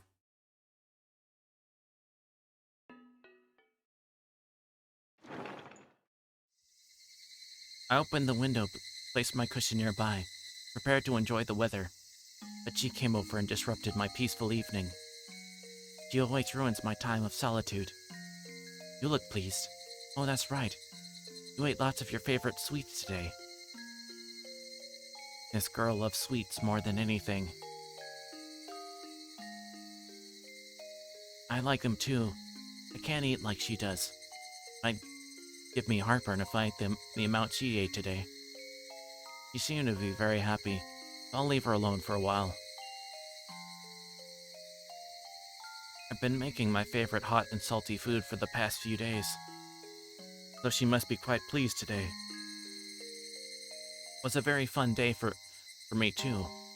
I just wanted to enjoy the memory of the excitement I felt today by sitting here quietly enjoying the sunset.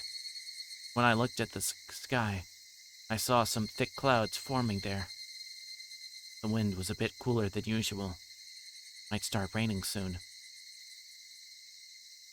People say that when deep-sea animals come up to the shallows, it's a sign of a big earthquake or tsunami.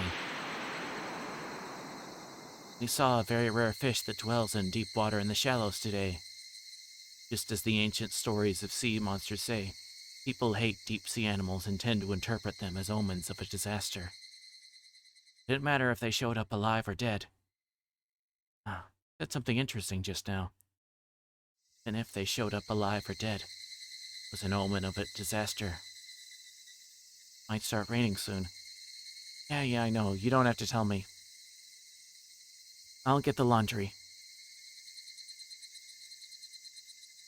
I grabbed a basket and went outside to take the laundry in. The clouds were getting darker.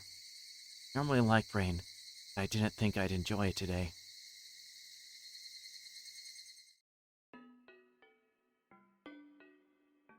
Not sure who was supposed to do that one.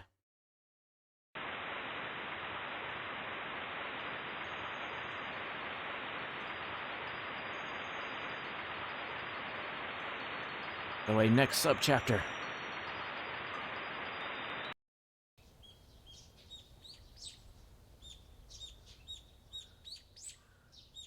Hey, good morning, Reina. You're late today. Haha, you're just early today, Kiichi-kun. I'm not trying to put aside the fact that I'm always late, but it feels good to defeat you once in a while. Aw, slept in this morning. I didn't sleep last night. Oh, you too. Same here. I was still feeling yesterday's uproar. It took me a long time to go to sleep. Yesterday I had a lot of fun with my friends. Went home still riding that high. I was too full to eat dinner.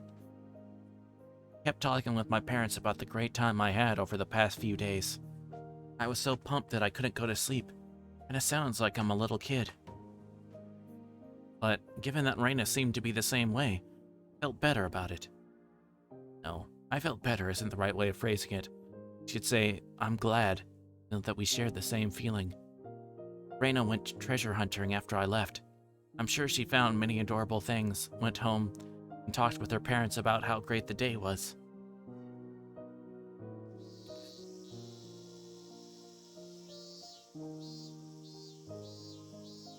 Hey, Michan. Morning.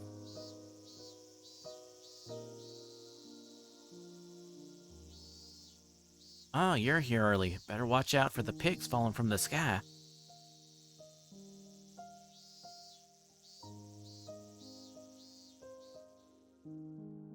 Oh, no, it was Keiichi that said that part. I know I usually make you wait for me, but do you have to really say it like that? Haha, Keiichi-kun was unusually early this morning. Today is full of miracles. You're one to talk yourself. It's going to be another happy day today. I had fun the day before yesterday. I had fun yesterday.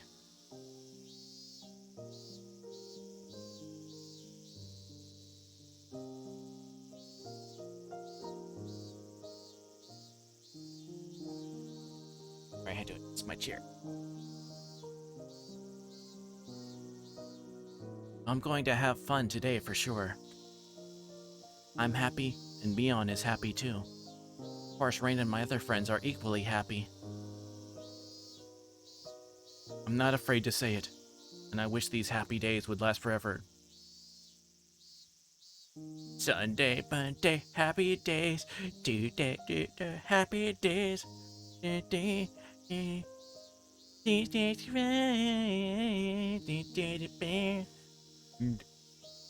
I'm sorry. Much mentioning of happy days where you said Happy Days theme song.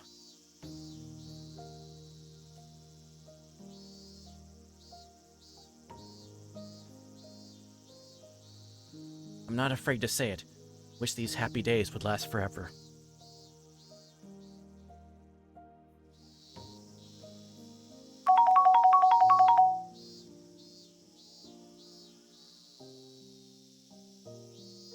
Hey, Mion. Are we playing today? What, for club? I don't know yet. Raina, do you have any ideas? Let's see.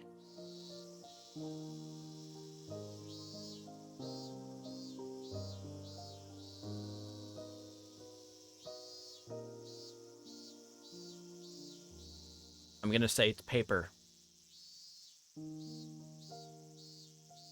The rock, paper, scissors thing. I'm gonna say paper. Not letting me. Because I both do and do not have channel points, apparently.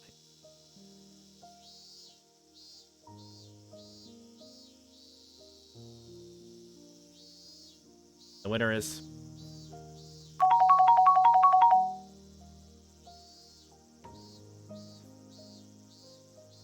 Oh, I lost.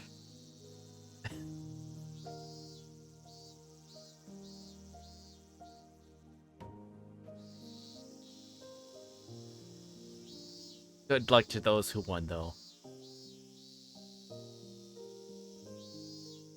Or, good job to those who won.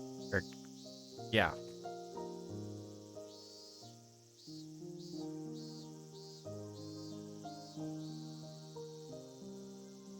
Let's see. We've been playing athletic games for the past few days, so I'd say something not athletic. Yeah, right, you're right. That's a very good point. Club is not only about athletic performance, is it? Of course it's not. Club members have to have brain skills and brawn to boot. Why don't we play some tabletop games today? Everybody was early this morning. Could enjoy our walk to school for once. After a while, we started talking about the upcoming festival. They told me that the festival was called Watanagashi, and that it's the biggest event of the year at Himisawa, and nothing ever bad happens on it.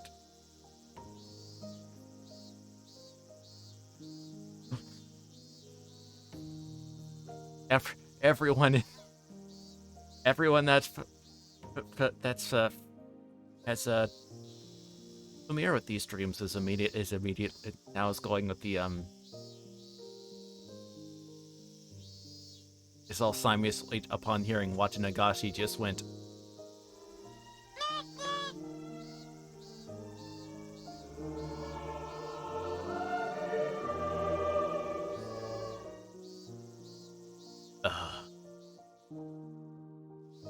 For those that don't know, Watanagashi is Japanese for shit's about to hit the fan. Well, not really, but it might as well be.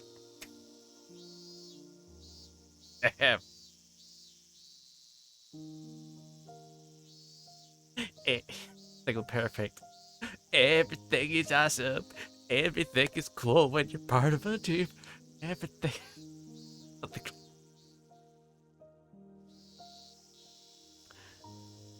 Yesterday, my relatives gathered at my house in Okonomiya.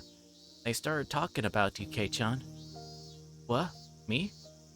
What do the great people of the Sonozaki family talk about? Well,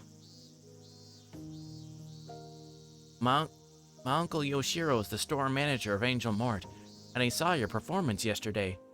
He really likes you now. So, started asking the others if they heard of you, and I found out that most of them did. They said you're famous in Hinamizawa. Famous? Doesn't sound like they meant it in a good way. I'm probably more infamous to them because of the punishments you made me do. It's not only that. They said that you blend in well. That you're full of energy and that you're a little bit reckless. They said it's rare for a young man in this era to have all those qualities. They were very impressed with you. I felt a bit embarrassed to know that people I haven't even met speaking well of me. And so, they want you to do something at the Watanagashi Festival.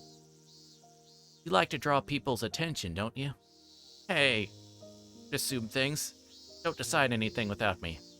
Don't you know I'm a quiet, lonely guy who loves to be alone?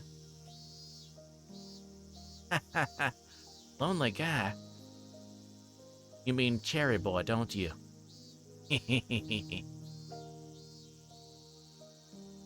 What's a Cherry Boy? Oh, Eiichi-kun, what does Cherry Boy mean?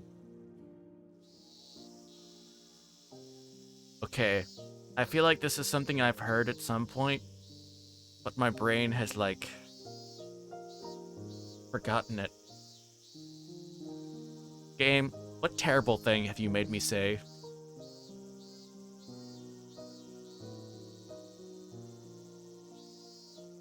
Oh my god.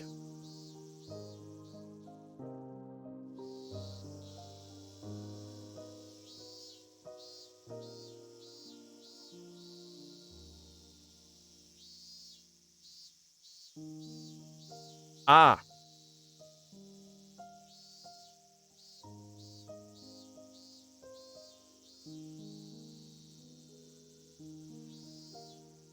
Just works.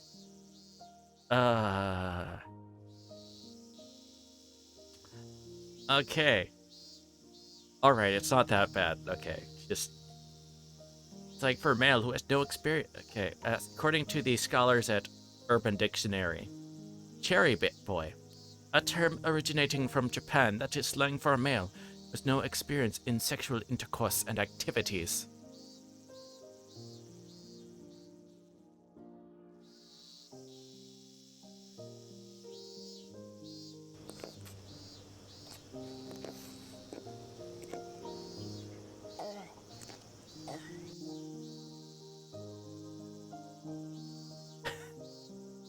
So now we know. Thank you, game, for your education and making me look at weird things.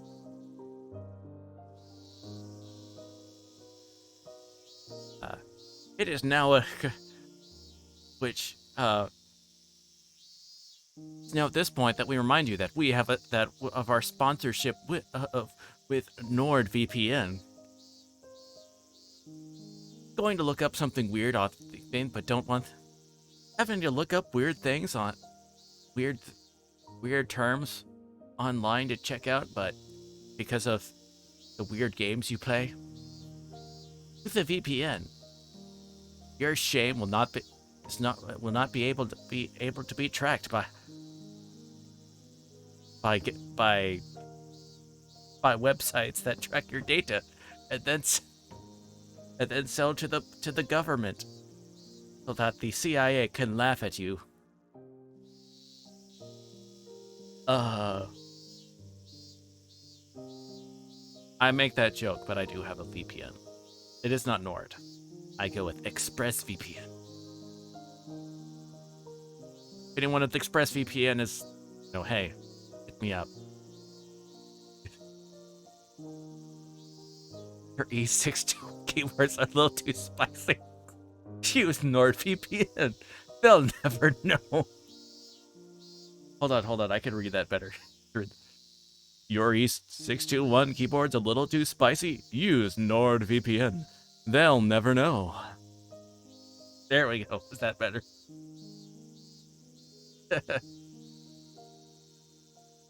Oh my gosh.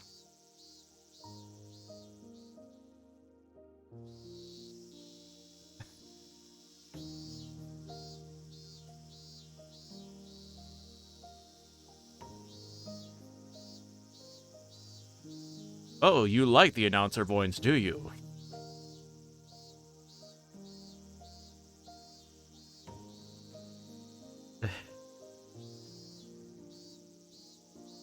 I have to be able to, like, think of something that you like. So say yes, but yeah.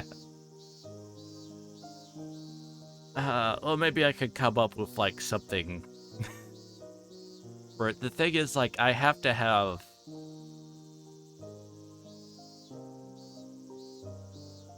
It's one of those things I can do it, but I have to have, like, something specific to read off of.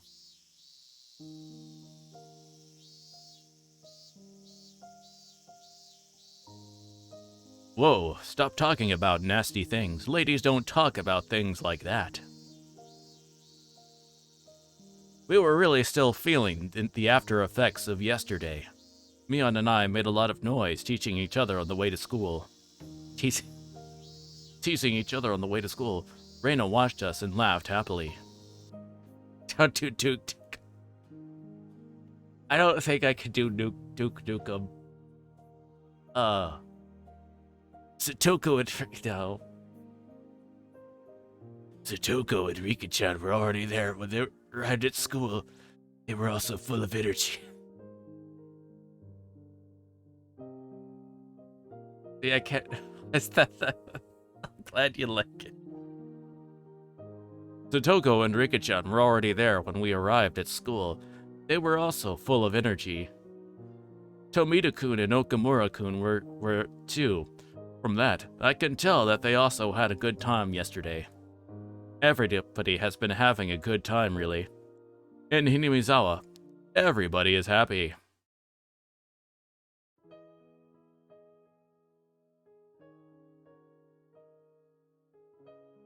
It hasn't even been a year yet since I moved here, but... Okay, I guess stop. Go to sleep for a while. Good luck and have fun. Yeah, you have a good one, chicken. Thank you very much for coming by.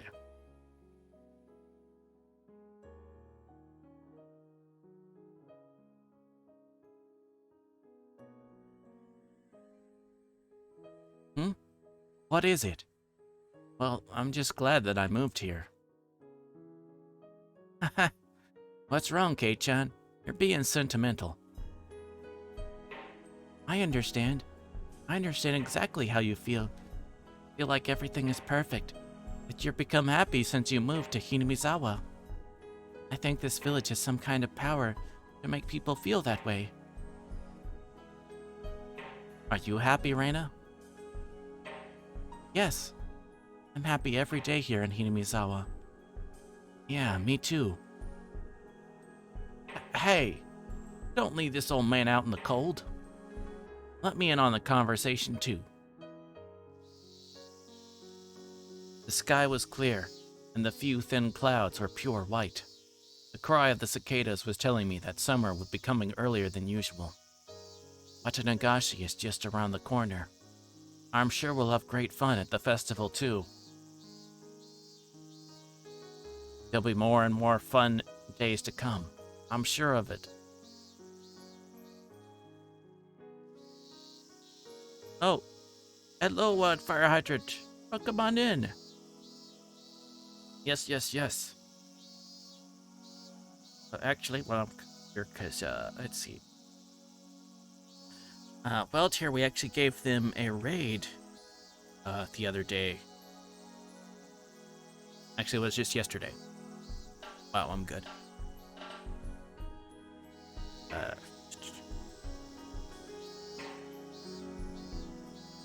Let me go and give you a, there you go. Behold. So yes, they are I fellow am VTubers, so feel free to check them out. Hydrant. I am a hydrant. And if you rub me the wrong way, I'll squirt. Oh my gosh. Yeah, bye. I'll Yeah, bye. squirt right in front of your face. Oh my.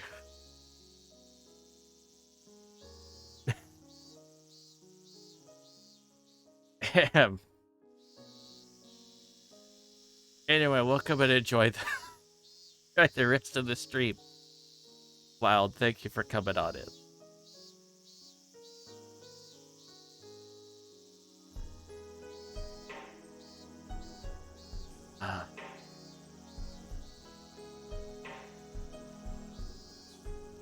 There'll be more and more fun days to come. I'm sure of it.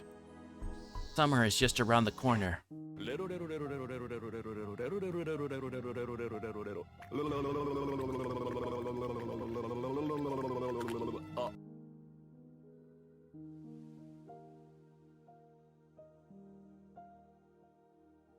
Of course, now you see. That would have made more sense earlier when the cherry boy with Ink was mentioned.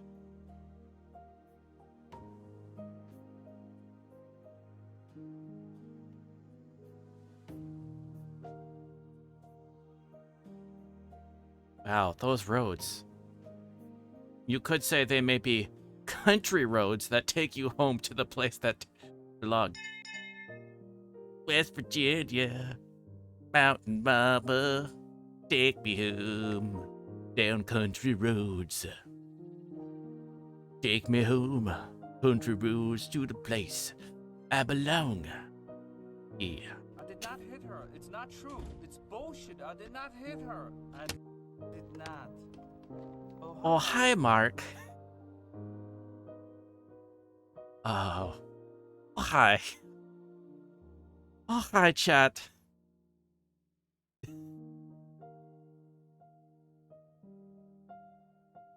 Okay, we're going into right now. Okay, in pink, so it's right. The last day of the class. Blah blah blah blah blah blah blah blah blah blah blah. Not trying. This is not Dracula reading. It's Serena, not Dracula. Blah, blah, blah, blah. I couldn't talk, and then I just started blah. Why must you get so tired so frequently? Blah blah blah. Blah blah. Damn. Quality content here on Virgil B. Cobol. All its Twitch channel. The last class of the day was finally over, meaning that it was time for club activities. I was sure it would be fun. I couldn't wait. But then Michan received a call and told us something had come up and she had to go. We didn't have a club meeting today. I was really looking forward to it. There's nothing I could do. But I could at least chat with Keiichi-kun on the way home. It'll be fun. Keiichi-kun sometimes says mean things, but he's very funny. When I chat with him, my depression goes away. Wait, what did I just say? Am I depressed? So much fun every day, and I'm as happy as I can be. What did I have to be depressed about? That was obvious. Because of Rina-san, my father is happy now. Before he met her, he was like a lamp in broad daylight. Honestly, he was like the living dead. But after he met Rina-san, he started to smile like he used to when he was living with my mother. He enjoyed talking with her and started going out with her. You'd probably say they went on dates. Now he looks 20 years younger. Rina-san gets along with my father very well. He's very kind to me, too.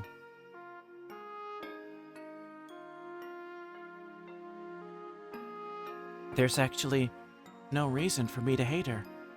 But the bitter memories of my parents' divorce and my many regrets were gradually eating away at my heart. Is it okay to accept that woman? Rina-san might be the same as how Unki Akihito turned out to be. Is she the enemy who takes my happiness away with her very existence? With or without bad intentions? Am I going to sit around until everything collapses again? I fight the enemy before it's too late? Rina-san comes to my house a little too obviously. Since my father started letting her stay the night, many of her belongings have turned up in the house. My father and I don't smoke. There's an ashtray in the living room. The futon in her guest room is hers now. In the bathroom, there's a toothbrush and shampoo I'd never choose to buy. I started to feel awkward about those things. That's why I started noticing it at the front door when I came home from school. Her perfume. I asked my father once if he was thinking about getting married to Rina-san. He looked a little embarrassed, perplexed, and confused. He told me, not yet. He knew I was hurt by the divorce. That's probably why he couldn't admit that he wanted to remarry. That's why he said, not yet.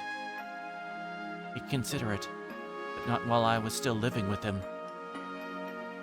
That's what he meant, I guess. There's only one reason why I don't want him to get remarried to Rina-san.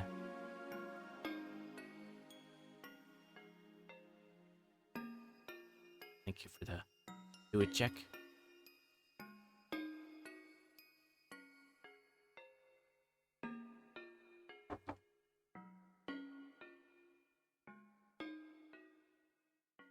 I feel offended that my sanctum, my family, being invaded. Might be being selfish, though. I know keeping my father all to myself means keeping him miserable like he was before I met Rina-san. He has a life to live, too. He has right to heal from the pain from the divorce and to live, find his new love. He wouldn't have had to go through that painful life if I'd prevented the divorce from happening in the first place. He has a right to a happy new life. Lets him forget the pain he never deserved, and I don't have any right to stop him. In fact, I have an obligation to try to return his happiness to him. I have to pay for my sin, my inability to prevent his divorce. Then, what should I do to make both of us happy? Wouldn't it be that difficult? All I need would be to give my silent approval of their relationship. My father tells me he won't get remarried while we live together. That means I should stop leaning on my family, be strong, and live on my own as soon as I can. Well, that doesn't mean I can tell him not to go out with her until that day. Rina-san comes to our house to see him, despite her busy schedule. She even stays the night whenever her shifts permit. For adults, I have no right to say anything against that. That's why I chose to give my silent approval to their relationship. I tried to see her as little as I could. Get along with Rina-san on the surface. I know my father would have a hard time keeping pace if we didn't. But it's a very exhausting and painful thing to get along with a person I don't really like. So, whenever Rina-san comes over, I spend as much time as possible outside and head home late. Nichan's club activities are the most convenient things to do to kill time. But there are some days we don't have a club meeting. And those days, I'll while away my time at the garbage dump, hunting for treasure alone. And that's how I started to make my secret hideout. My father can do whatever he wants with Rina-san at home. I don't have to see them together. I can spend my time peacefully at my hideout. I sometimes feel depressed about my life. I sometimes want to talk to somebody about it. Nothing will change, even if I talk to somebody about it. This is all I can really do. The most important thing for me would be to overcome the sadness of losing my family as fast as I could, to regain my own happiness. So much fun every day. I'm happy every day. And on the way home, Keiichi was talking about funny things that made me laugh. I'm feeling gloomy in spite of what that was kinda rude.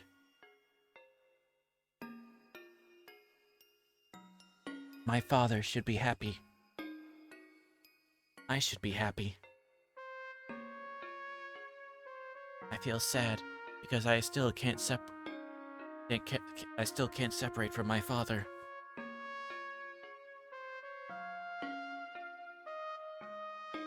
Compared to the unexpectedness of the divorce, Rina-san's invasion is a very slow process. I think Rina-san understands how I feel. She treats me very kindly. She doesn't do more than that. I think she understands that I'd feel uncomfortable if she did. I respect Rika-chan, because she's strong even without her parents. Compared to the pain of losing both her parents unexpectedly, my problem is like nothing. I respect Satoko-chan's toughness too. She's also lost her parents, was forced to live a painful life under her uncle and aunt. Compared to the cruel treatment she had to go through, my relationship with Rina-san is a blessed one. I keep feeling anxious. That's just because I'm still immature. Because I feel like I'm not ready to separate from my father. I have to be strong like Rika-chan and Satoko-chan. I have to try my best to be happy. Going to live with all my might, in order to regain the peace of mind that I lost that day. My assumption that I'm not happy is just a mistake. I should appreciate the wonderful days I spend with my wonderful friends. Just by realizing that I'm happy, the world shines so brightly. Listen, listen, it was just so cute. So I screamed, I'm taking it home with me. Oh God, natural light. It did appear such to change or whatever. I bet you did. You're an expert at making the most out of every day. I am, aren't I? Very fortunate to have a wonderful life. Wonderful friends. How could I be unhappy? You're right. In Hinamizawa, nobody becomes unhappy. Everybody stays happy. Hinamizawa is free from misfortunes. Ha ha!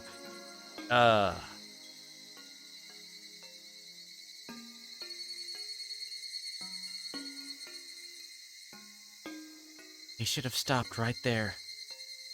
Just kept going. I'm jealous of you, Reina. Wish I could be an idiotic optimist like you.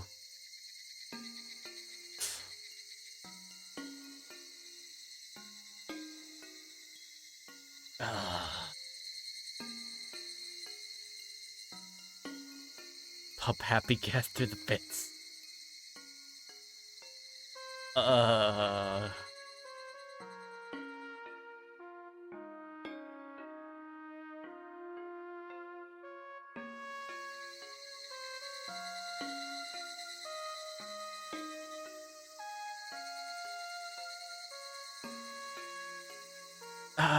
Okay.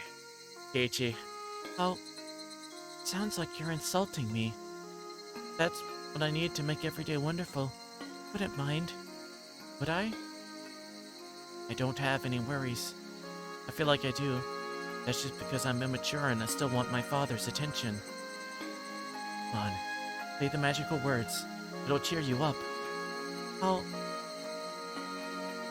Huh?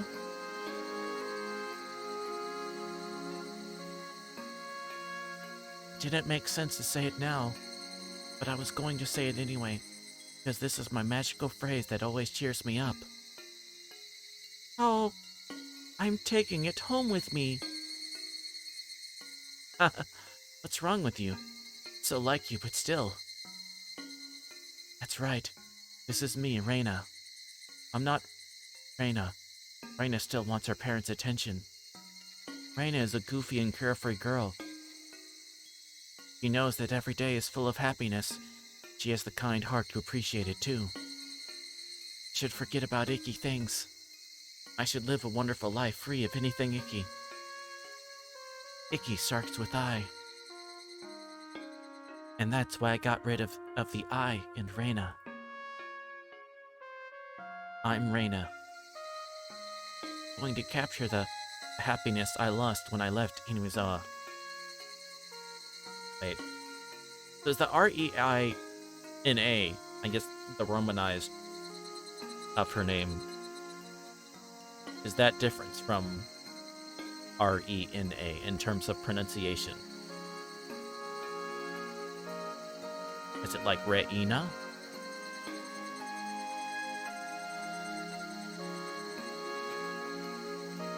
It is different.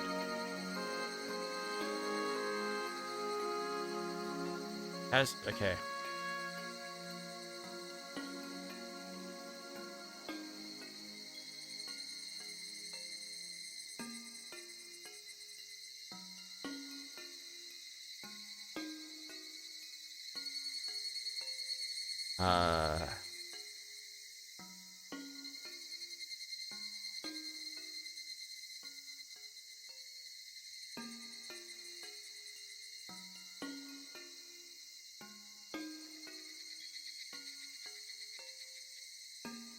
It's 3 letters, right? And two. Okay. So it is the Reina. Okay.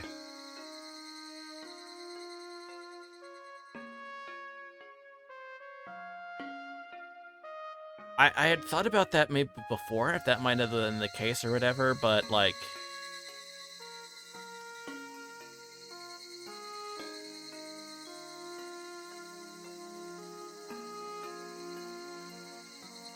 the I is really pronounced. Reina versus Reina. Reina. This is Reina. Reina. Reina.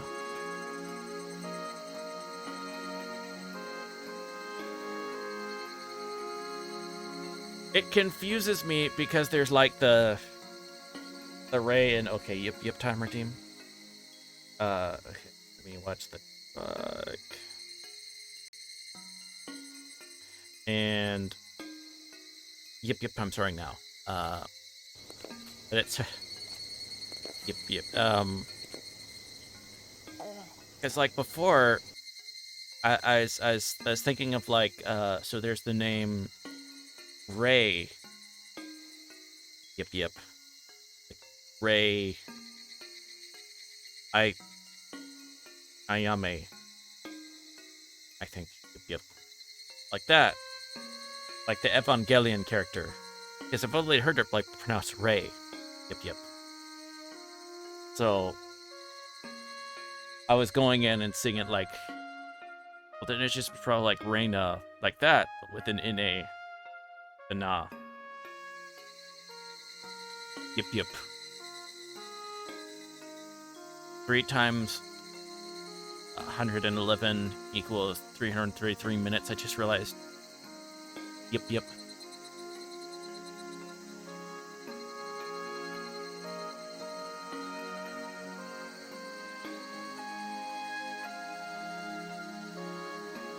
That's not wrong, though, necessarily. Oh, okay. Okay.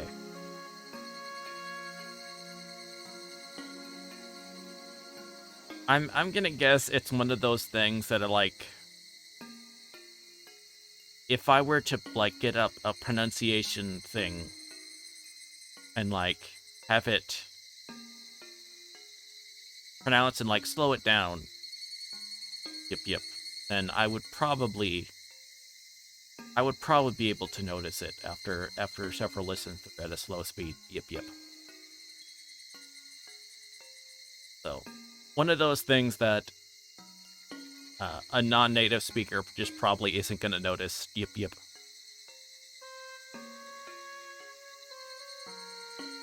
Just kind of blur together. Yep.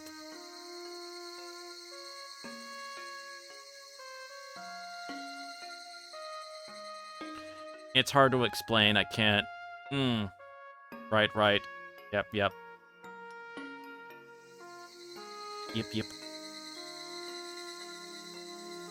It's like, I remember this right, so there's like, so like, Ryu. So like, that character's name in the fighting game or whatever. Yep. Which is Dragon. But I remember from years ago where that's actually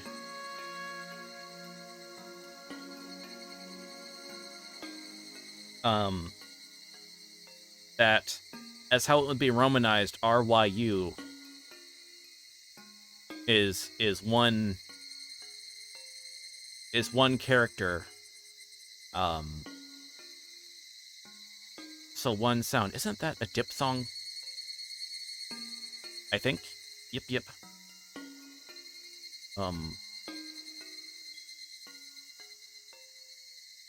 But it's apparently something. I remember when I was first hearing it that apparently it's something that even like, so actually doing the sound itself. Do you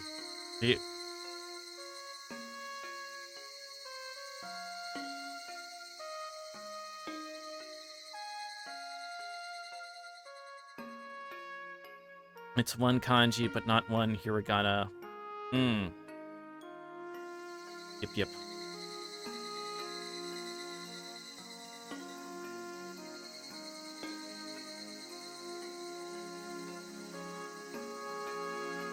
I was trying to remember what the... It was like years ago when I was like looking at it. I just remember like the... It's... You don't want to do it as like a long... It's one...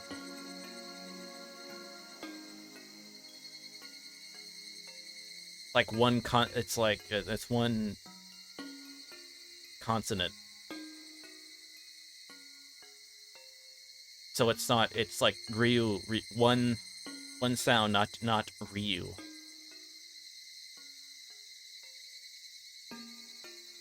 But the U is small. That means you blur them together more. No, that's about, yeah, that's basically, yeah, that's actually kind of what I was sucking at trying to explain, at articulating. Yep. Yeah.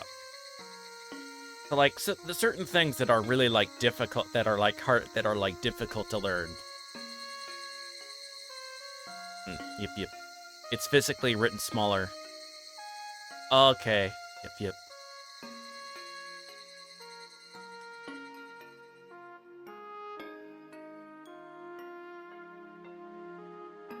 We call them Chisai in grade school. Okay. Yep. All right. Okay, that's neat. Yep. I've been bad at enforcing the yip time during this myself. It's I'm done.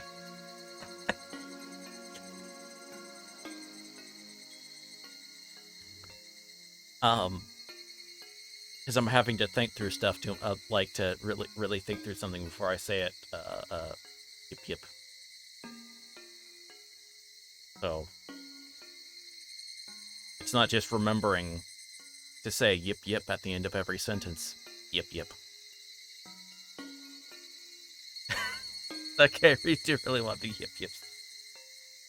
Thank you very much, yip. Although I actually think that's, yeah, okay. That's the yip time has expired. God. Expired, not aspired.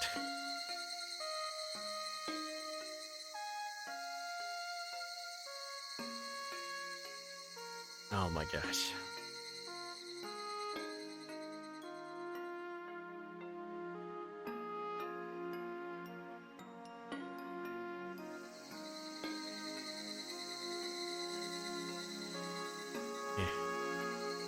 I'm Reina. I'm going to recapture the happiness I lost when I left Hinamizawa. I will overcome any pain and hardship. I can be happy because I got rid of icky things. I'm sure there are only incredible things waiting for me. Oh, incredible starts with I, too. Was almost home when my house appeared. I noticed something different there. There was a truck parked in front of my house. She's moving in, isn't she? Rina's moving in. There was nothing on the back of it, but I can tell it brought something here, because I saw some cardboard boxes, blankets, and ropes on the ground. From the front of the house, I heard voices of two young men saying, "Will we be going now?" They passed me by as I walked towards the front door. They were wearing some kind of work uniforms. They looked like delivery people. My father was about to close the door when he noticed me. "Hey, I'm home. What's going on?" "Oh, Reina. I have a surprise for you." My father looked to be in a good mood. Don't know why he was. Whenever he smiled like that, I just wanted to smile back at him. His eyes used to look like those of a dead fish, no matter how hard I tried to smile at him. But these days he could put on a big smile just to surprise me. He has been literally coming back to life since a year ago when we moved back to Hinamizawa. No, since he started dating Rina-san. When I see him smile like this, I'm happy. At the same time, I feel confused because I don't know whether I should thank Rina-san or not. Look, doesn't it look great? He took me to the living room. Probably expect me to go all ooh and ah. So whenever there was something in the living room or not, I was ready to go ooh and ah for him. Wow, what is this? What did you do? I tried to sound excited and surprised. He was standing behind me, probably smiling with satisfaction at hearing my excited voice. I, on the other hand, desperately trying to understand what was going on. For a moment, I thought I was in someone else's house. You see, the living room had been completely redecorated. The furniture we had was all basically from the former house in Ibaraki. My parents bought most of the furniture when they got married. It was all old and a little dirty.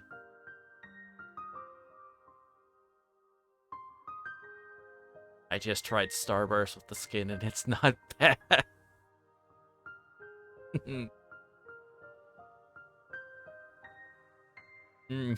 That's getting some extra roughage with the Starburst.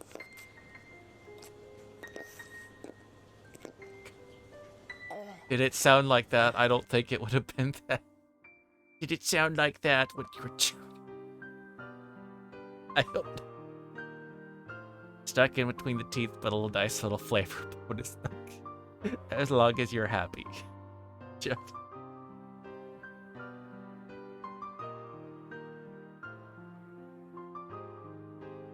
Keep the flavor for later. Ah.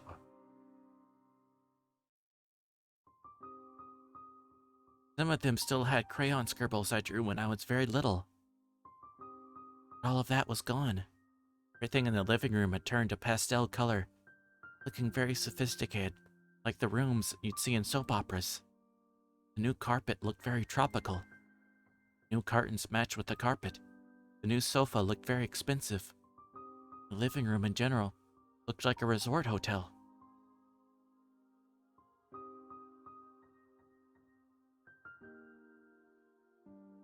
The channel switcher of our old TV was broken.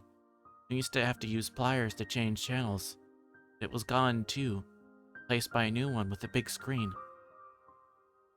The room's lights had also been replaced by nicer looking ones. The living room looked like a totally different world under the new fluorescent lights.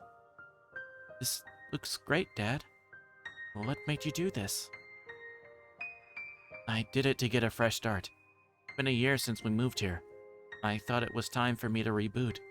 Finally start a new life. I suggested redecorating the house once in order to cheer him up, as he was still in pain after the divorce. But he wasn't interested at the time. He didn't want to get rid of the old furniture he had chosen with my mother.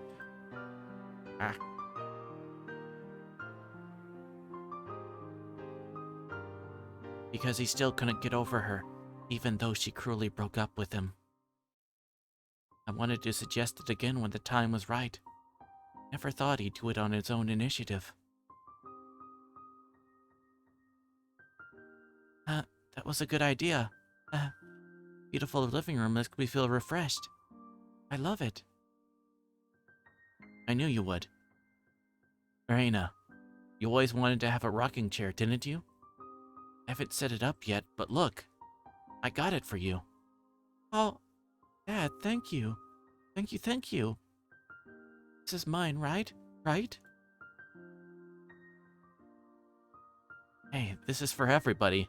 Haha. I understand. I'm not going to get off the chair once I sit on it. Haha. My father explained the details of his redecoration proudly. He told me that he only did the living room this time, but he's going to redecorate all of the rooms. he sure had become more active. There are some parts about the redecoration I didn't like, but I still thought it was great, because it made him happy. I found the old furniture outside in the yard. Are you going to throw them away? Yeah, I think we should. A delivery company is coming later to pick them up. Getting rid of the old furniture means putting an end to my mother. I hated the furniture because it smelled like my mother. I tried to break everything once. I understand why my father wants to take this opportunity to get rid of them. But, for some reason, this new living room makes me feel like I no longer belonged here. My father didn't choose the new furniture. Rina-san probably did. Most likely, my father and Rina-san decided to redecorate the living room and went to a furniture store to buy everything. I tried to think positively. The reason why my father didn't tell me about the redecoration, because he wanted to surprise me. No, my father never really considers things that deeply.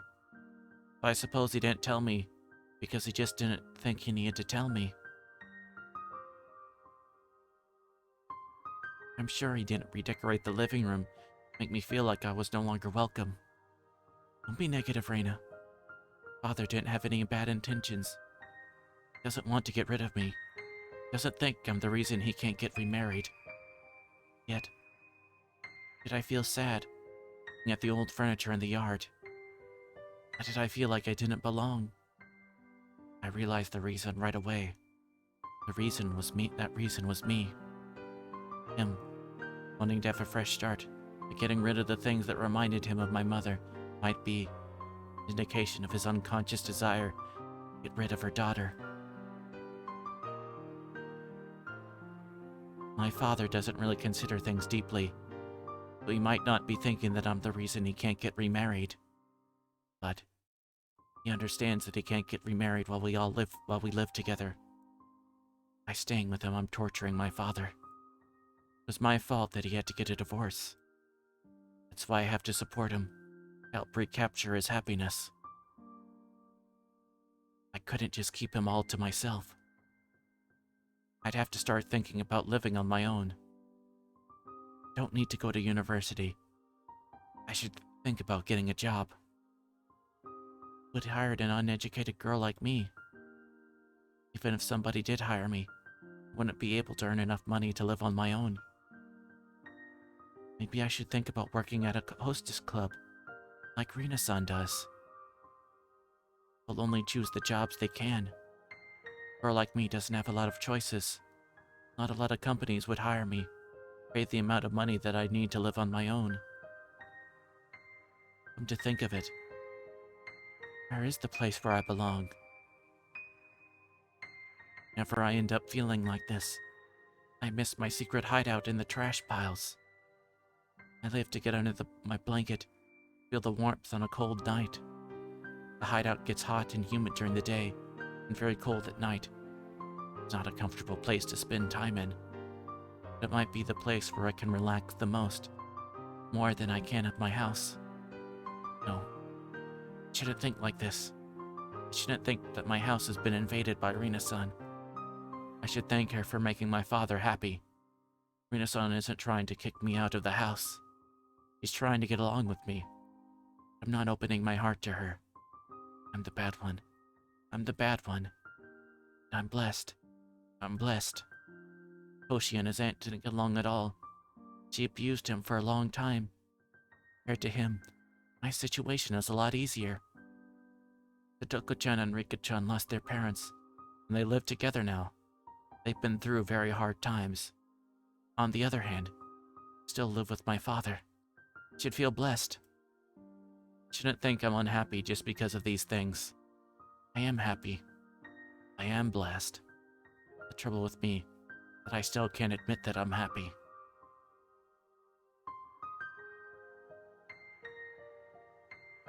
Yeah, so this is like the big mistake that it's easy to make.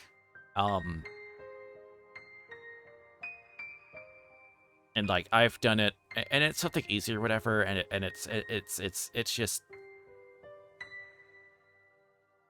so.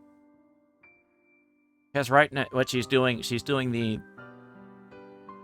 well, I'm not bad off as so-and-so, which is, like, true.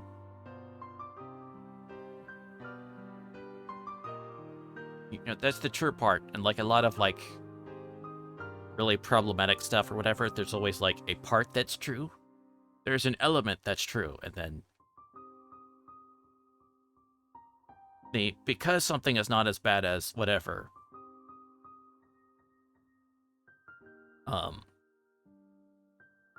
I can't complain about it, or not necessarily complain in like the whine sense or whatever, but I mean just like state that something is not, that it's a bad situation, or that something is cause, if it's like making you depressed, or it's making you feel bad, or something like that. Drowning in 2 feet of water is the same as drowning in 20 feet of water. Either way, yeah. Exactly.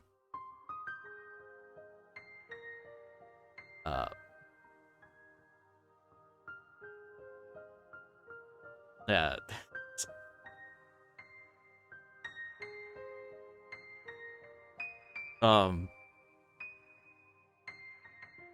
So. Yeah. Either way, you're drowned. Yep.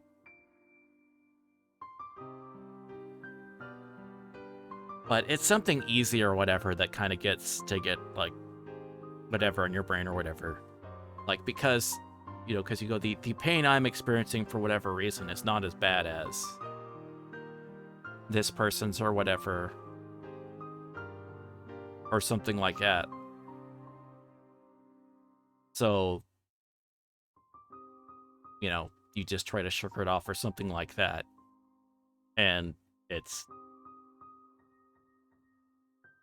like, listen, pain is pain. Pain is bad. Pain tells you something is wrong.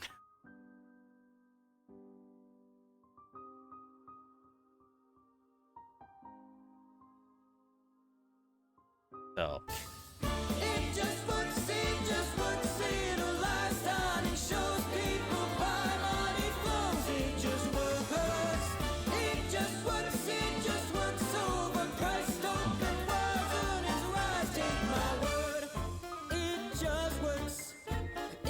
Belittling your personal experience bad. Right. Yes.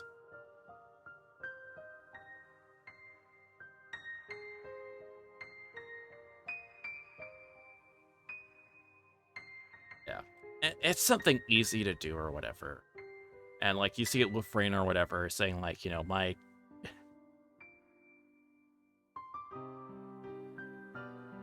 You wouldn't be like, no, you went through it, Rain. You went through a tough situation or whatever. Like, that frickin' sucks. Okay? And so it's like, yeah, I mean, in a sense, it's not like the situation of Rika or Satoko, who lost both their parents.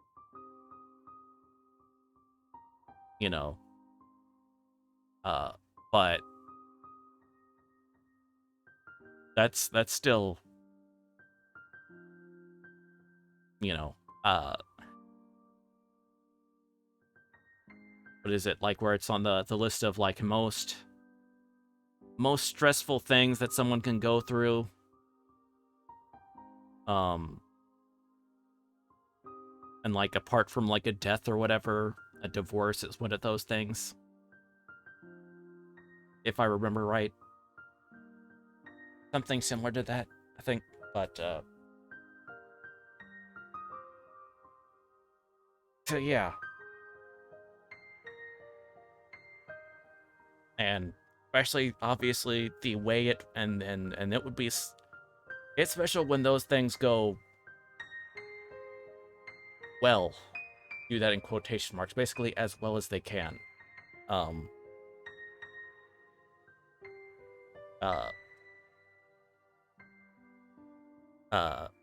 so, and obviously the one with hers was like was quite bad. The mom just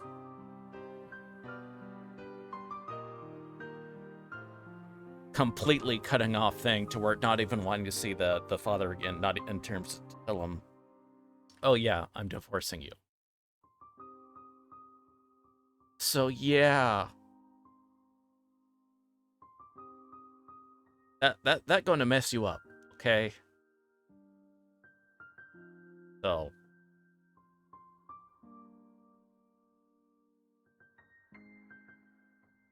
it's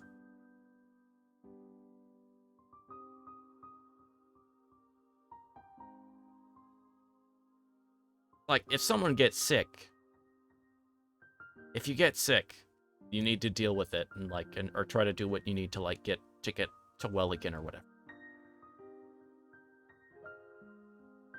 You know, you may not have caught Ebola, okay? But you know, whether it's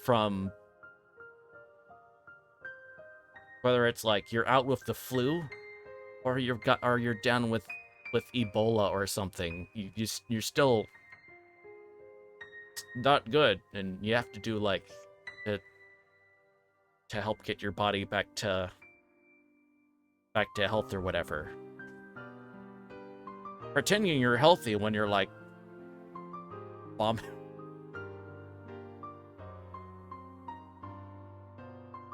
When you're so out of it, you can't think what day it is or something like that is not a good way to do it. Thank you for the fluid check. Anywho.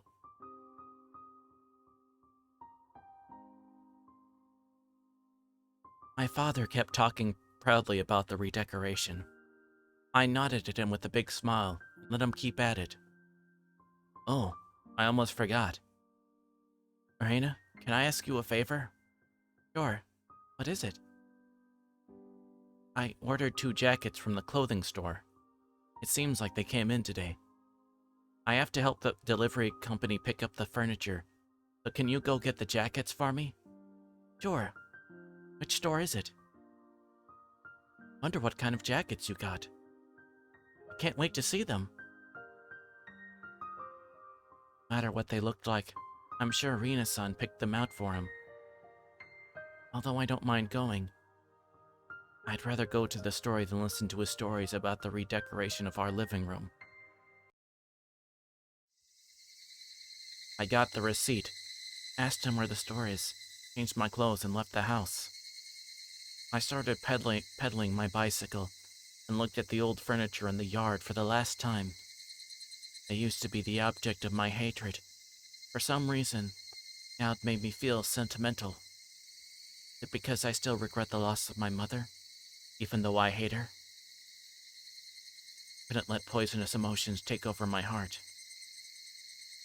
I understood that in my mind, but I just couldn't get rid of that feeling. The old furniture wasn't the only stuff that was kicked out of the house. There's also a lot of junk that I brought home from the landfill. My father was probably going to throw that away too. He doesn't like the junk I collect. I'll probably let the delivery company take it all together with the old furniture. Just like an animal that rubs its scent on its home in order to feel secure. I collected all the junk in order to make sure that I could stay there. Or, I collected all the junk in order to make sure that I could stay here. No, that's not it. I wanted to bring them to my house, because they were abandoned by their former owners. They needed a place to live.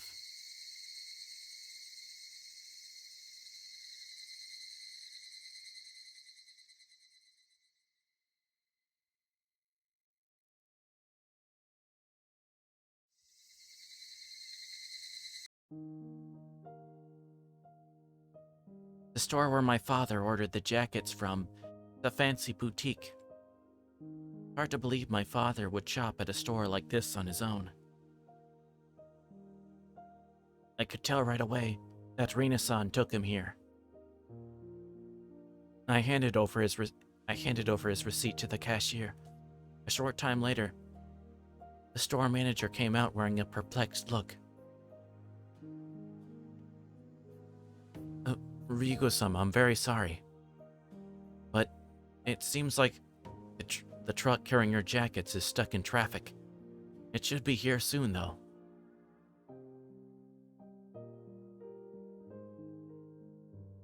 He said that the driver called a while ago.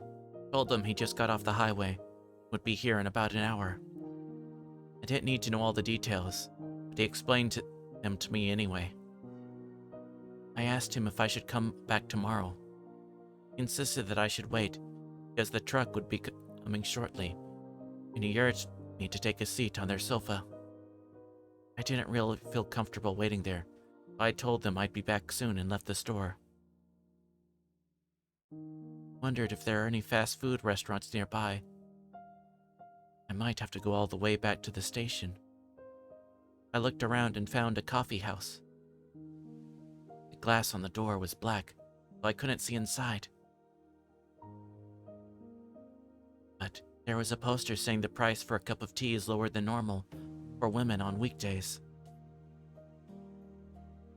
Just be going to get a cup of tea to kill some time. It should be okay. Still, I hesitated to go inside before opening the door.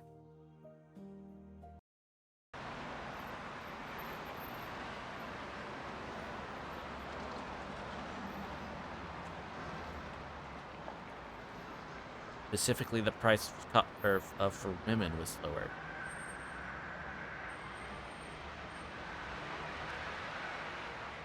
I don't. As an American, the someone from the U.S. that's it makes me think it's suspicious. So I don't know if there's.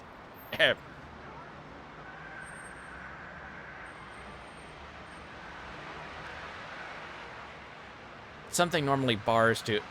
Lowering prices is something like bars do to. So.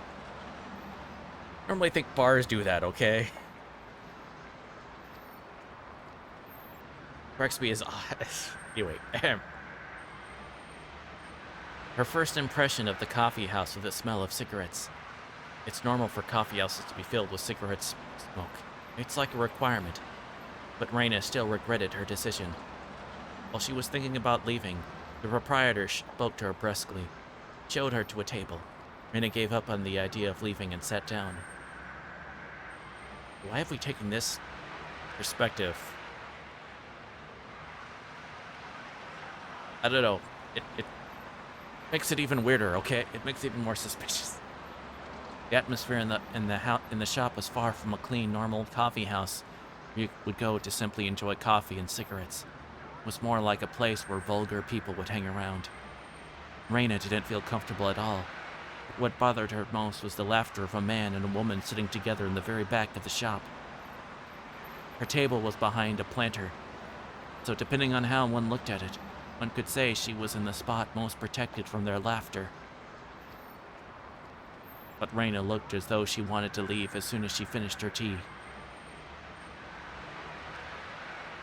The bell hanging from the entrance door rang, letting her know a customer just came in. It was a little surprising for her that a coffee shop like this could draw in so many customers. Reina peeked at the newcomers from behind the planter. There were two of them. They looked like vulgar men, the kind of people you didn't want to get involved with the instant you saw them. The proprietor tried to show them to a table, but they ignored him and walked towards the back. They walked up to the couple who had been laughing loudly and greeted them with a bow. Hey, finally made it. Sit down. The couple stopped laughing, and the man told the newcomers to sit down in a threatening tone of voice. As instructed, the two of them took a seat. So, what happened? We're very sorry we tried to... Cut it, dipshit. Just hand it over. Two of them looked at each other before they took an envelope out of their pockets and put it on the table. The man roughly grabbed the two envelopes and tore one of them open. Inside, there were many wrinkled 10,000 yen bills bound into a bundle with a rubber band. Nothing unusual going on there. He opened the other one to make sure it also had the cash in it, then threw it to the woman. Count 'em. Hey, don't order me around. This is originally my money, you know. Shut up. Just count 'em. Man yelled at the woman. She licked her thumb, looking annoyed, started counting the cash expertly. The two newcomers hung their heads while she counted. Lighting a cigarette, the man waited for her to finish counting.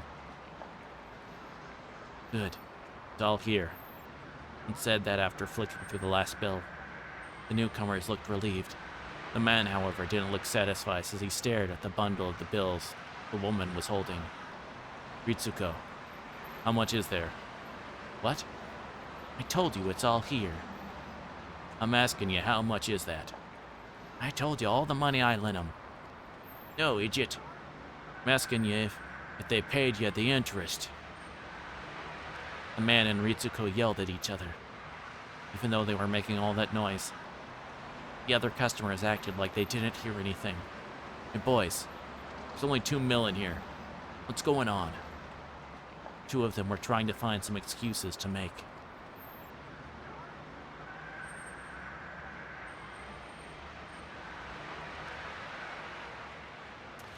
Guessing 2 million yen then? Which,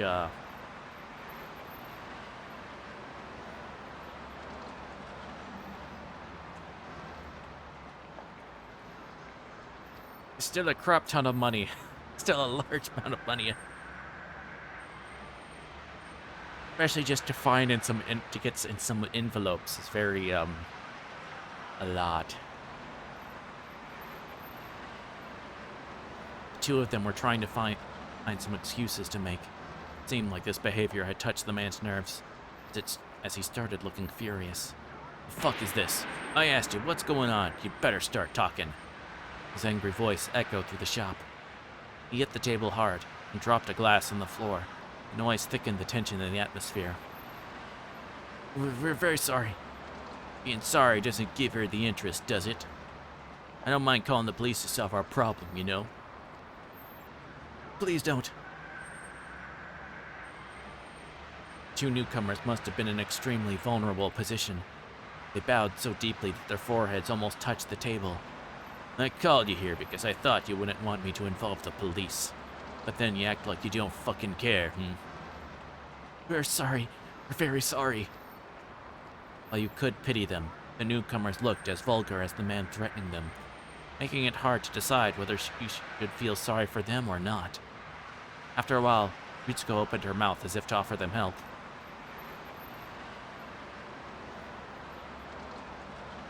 I frickin' knew it. I frickin' do it. Didn't know the glasses came off. That scared me. Okay. No. Oh no.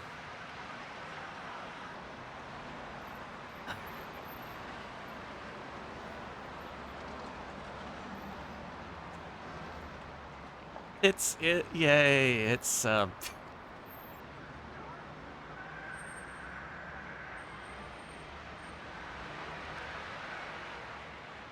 Tae-chan, don't be so mean to them.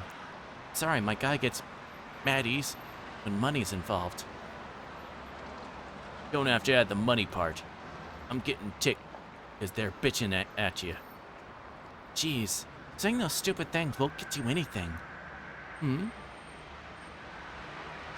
The man pulled Ritsuko roughly into his arm and frantically kissed her lips without caring about the other customers. Their kiss wasn't like the lovely ones that normal couples would share. It looked obscene instead. He let her lips go to take a breath, kissed them again, and repeated that for a while. After a while, finally got bored of kissing and let her go. He gets really mad when it comes to me, too. He's impossible. So what? This woman's like a part of my body. Putting dirt on means putting dirt on me. Whoever tries to do that is in for a bloodbath. You remember the guy with the comb over? out what you did to that guy after you took him outside. Huh. I remember him. He challenged me, wanted to take it outside. Said he did karate. So I got all excited to see what he had, and I just punched him in the stomach. But then he just kneeled down on the ground. I was so disappointed. So I took off his pants and underwear and made him clean the public toilets with them. See, I'm helping society. I deserve an award for that one. I can't believe you made him do that.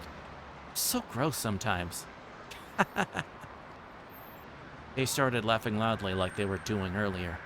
Their laughter obviously intimidated their companions. Listen, you two. Taechan is absolutely in a very good mood today. Usually he'd start yelling, "This is enough money," and you'd be thrown into the Aoji River naked by now. We truly apologize for the inconvenience. Well, you forgot about the interest, but you did put together all the rest of the money and time. I'm impressed. So I'll be nice and take that into consideration, you know. Anyway, his interest rate is a little high. But it's only 5 if you paid a day. If you wait even a day longer, it'll be doubled. If it's doubled, I don't think you'll be able to pay it no matter what you do. So I'm going to make you a deal. Hey, John, would you give us a minute? Sure, I guess it's okay. The man left the table with a grin and headed for the bathroom. He was far too amenable to that request, as if they planned for him to leave the table at that moment. Ritsuko made sure he was in the bathroom, then took some papers out of her bag and spread them on the table. You're young. You don't want to ruin your life because of an outlaw like him, do you? So I'd recommend you pay all the interest today. If you do, you can cut your ties with them. We understand that, but can't get 500,000 yen just like that.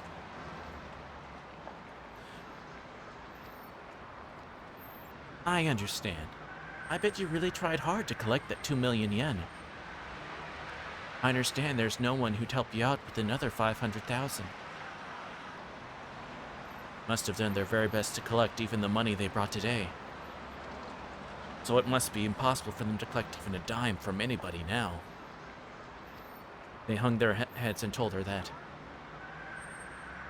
However, take a look. I made this for you. The guys looked at the paper on the table and muttered under their breaths. You don't need collateral or a joint guarantor for this, though the interest rate is a bit high. With this, you can take out a loan of 500,000 yen right away. Even this interest rate is a lot better than Taechan's. What do you think? It would be easy for anyone to guess what Ritsuko was trying to force them to do. If you show him this with your signature on it, I'm sure he'll let you off. It's your choice, though. If you need a pen, you can use mine. Here.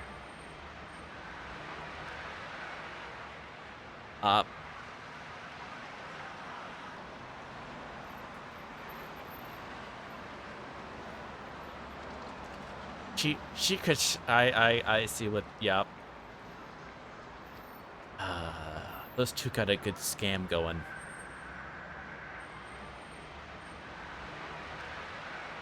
They would do good at working at a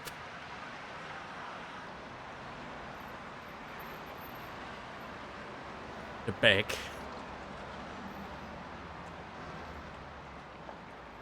They read the small print on the documents and were stunned by the outrageous interest rate.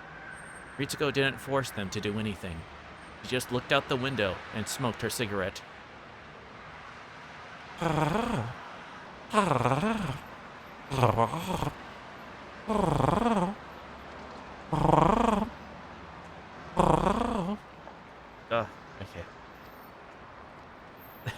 You asked for the... There's our uwu redeem. My uwus at this point are not very much uwu. Or not. English was about uwus.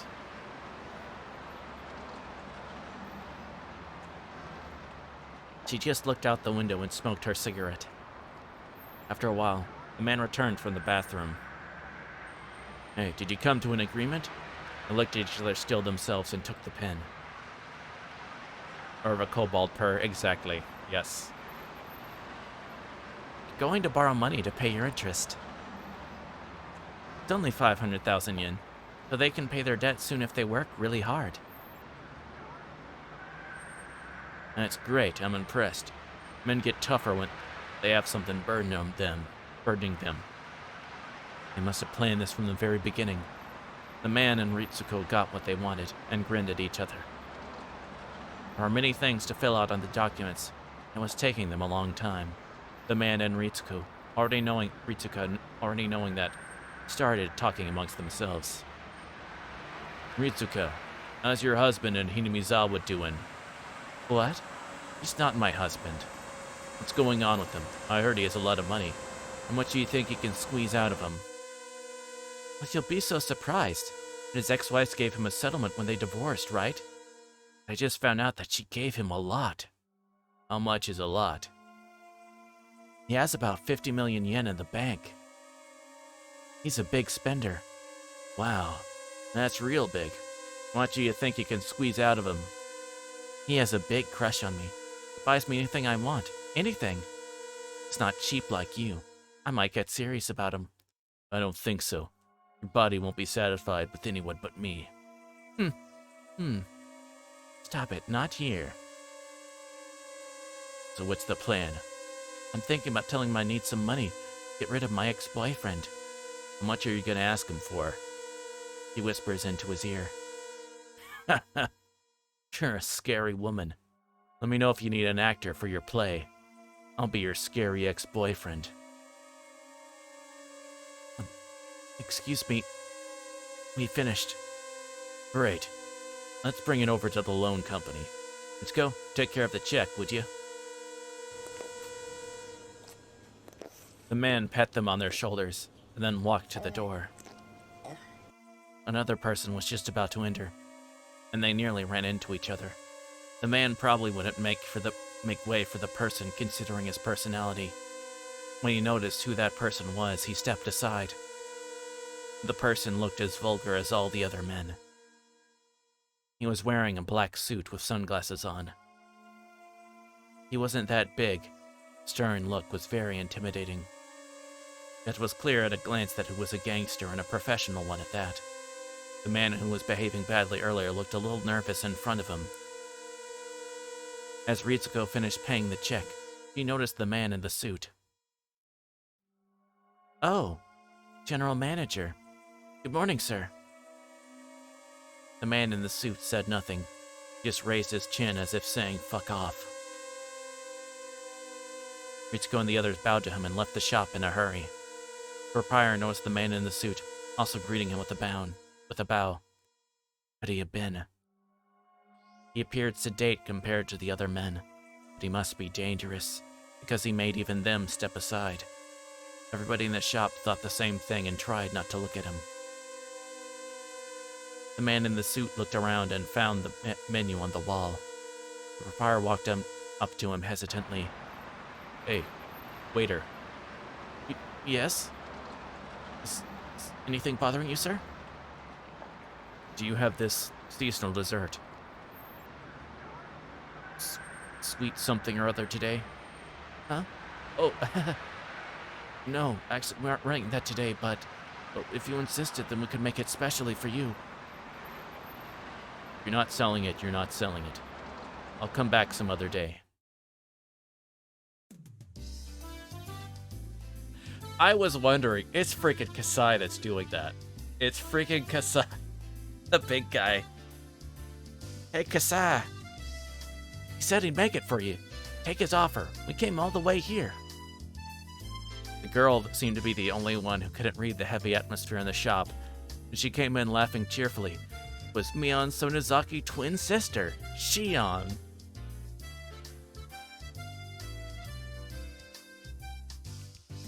Shion pushed Kasai into the store while he hesitated.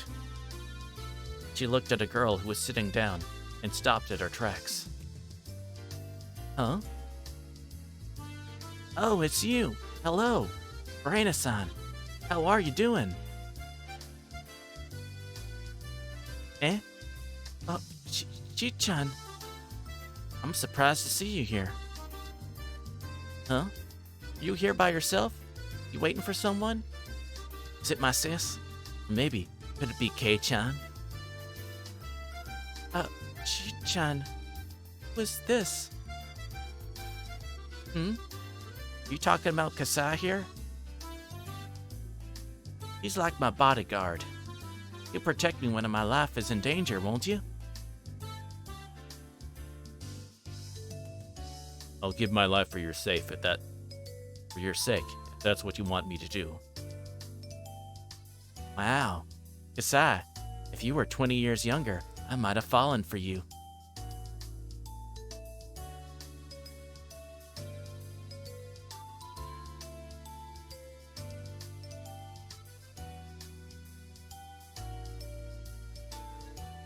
He looks scary, but he's a very funny guy. This is Reina Ryuga-san. She's Sis's friend. My name is Kasai. Nice to meet you.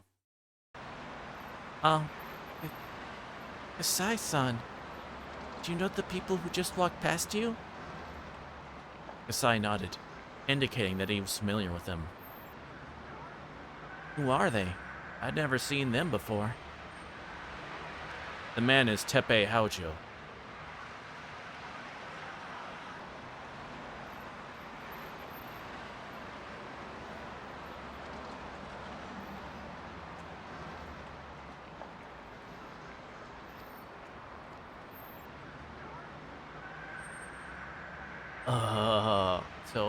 We met Teppei. That makes me like him even less.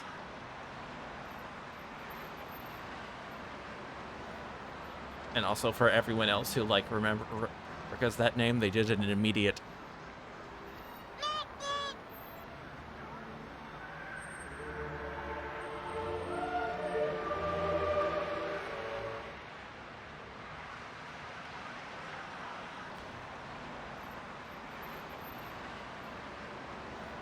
A skunk of a human being. Thank you for the fluid check. Shion seemed to know who he was once she heard the name Haojo.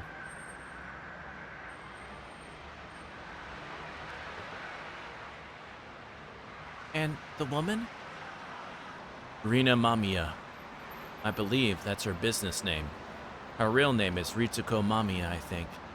She's a hostess at Flower Road. Kasai-san, do you know what he is to her? It looked like a couple to me. Haojo is Rina's pimp. They're very, very bad people.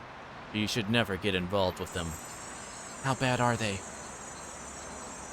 Rina pressed him for an answer. Kasai seemed to back down a little from that pressure. It's more courteous to stay out of a woman's private affairs. How bad are they? Please, don't ask. How bad are they? Reina kept asking the same question until she got an answer. Shion sensed how desperate Reina was and cut into the conversation. Kasai, why don't you just tell her? I don't think she's asking you out of curiosity. Am I right, Reina-san?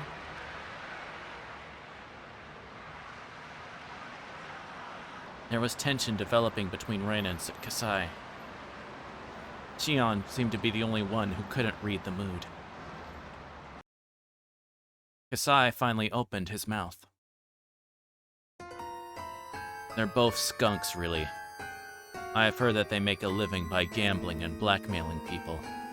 I've also heard that they set up badger games. What's a badger game?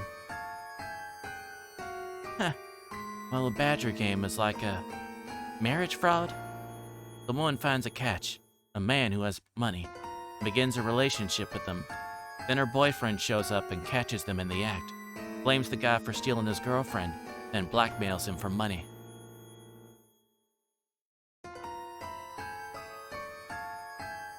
First, the woman makes him buy expensive stuff for her.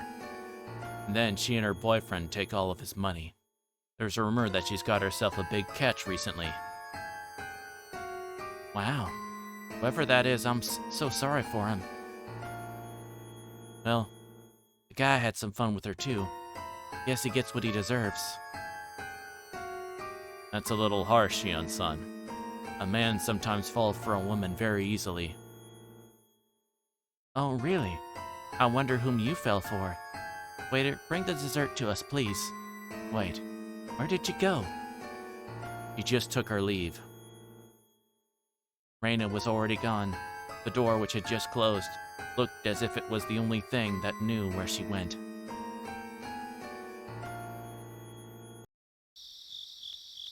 When I got home, the door was locked. I used my key to get in, and I found a note in the living room. Something's come up, so I have to go. I'm going to eat out tonight. What the note said. This wasn't the first time he'd done something like this. Each time, he only told me I had to go to Okinomiya for something. But I knew the real reason, because I heard him talking on the phone once.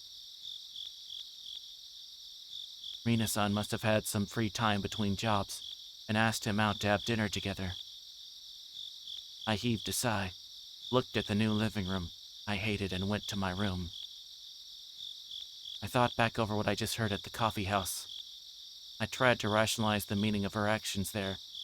Maybe she had pretended to be a bad person, that she was being threatened by the man. But even after the man called her Hechan left the table, he continued to threaten the guys and push them into signing the local contract immediately. She was threatened to play along with the man. She wouldn't have done that. She was pretending to be a bad person. He could have shown a little bit of mercy or sympathy when he left her alone with him. It's like holding water in a bowl you made with your hands. No matter how sturdy you made the bowl, water would leak from your fingers. Mercy and sympathy would leak out from you.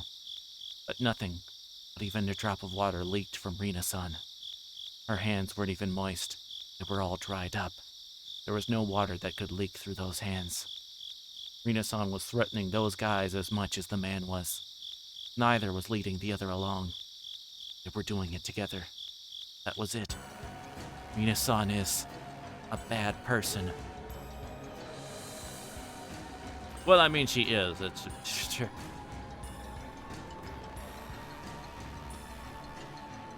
I don't like this music. And the music has done a major turn, which, yep, it's going downhill fast from now on, or from here on in. My brain cells accepted the idea with applause. After all, I always hated Rina-san. I just couldn't accept the feeling because my father liked her. But at that moment, I could finally accept it. She's a bad person, just like my mother. She's an existence that will ruin everything and destroy my father's happiness just by being with him. But I wonder if my father would understand that Rina is a bad person if I told him so. My father likes her so much that he would jump over a cliff if she asked him to.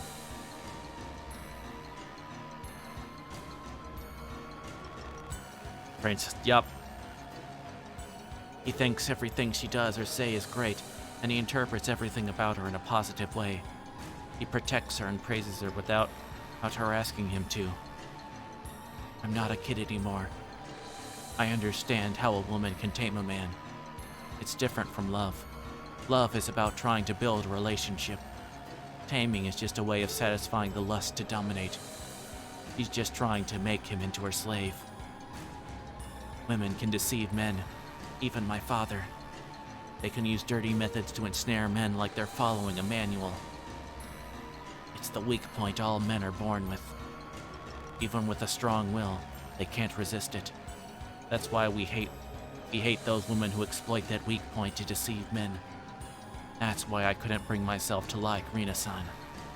For the sake of argument, let's assume I acknowledge an unreciprocated love like that. But that would only be as long as it was love. If it wasn't love, if it was just a method to threaten and squeeze money out of him, I would never forgive her. I remember their conversation at the coffee house. Rina said my father is a big spender. In fact, I think he spends more money without hesitation than before he met Rina's son. I was happy that he started to regain an interest in going out into the world again. But now I don't know whether I should be happy or not. He controls the money of the Ryugu family overall, but since I do the grocery shopping, he often gives me his bank book, so that I can withdraw money. Because of that, I know where he keeps his bank book, his personal seal, and other important stuff. They're in one of his drawers, which he usually locks. I know where he hides the key, and I know the combination of the cash box inside the drawer.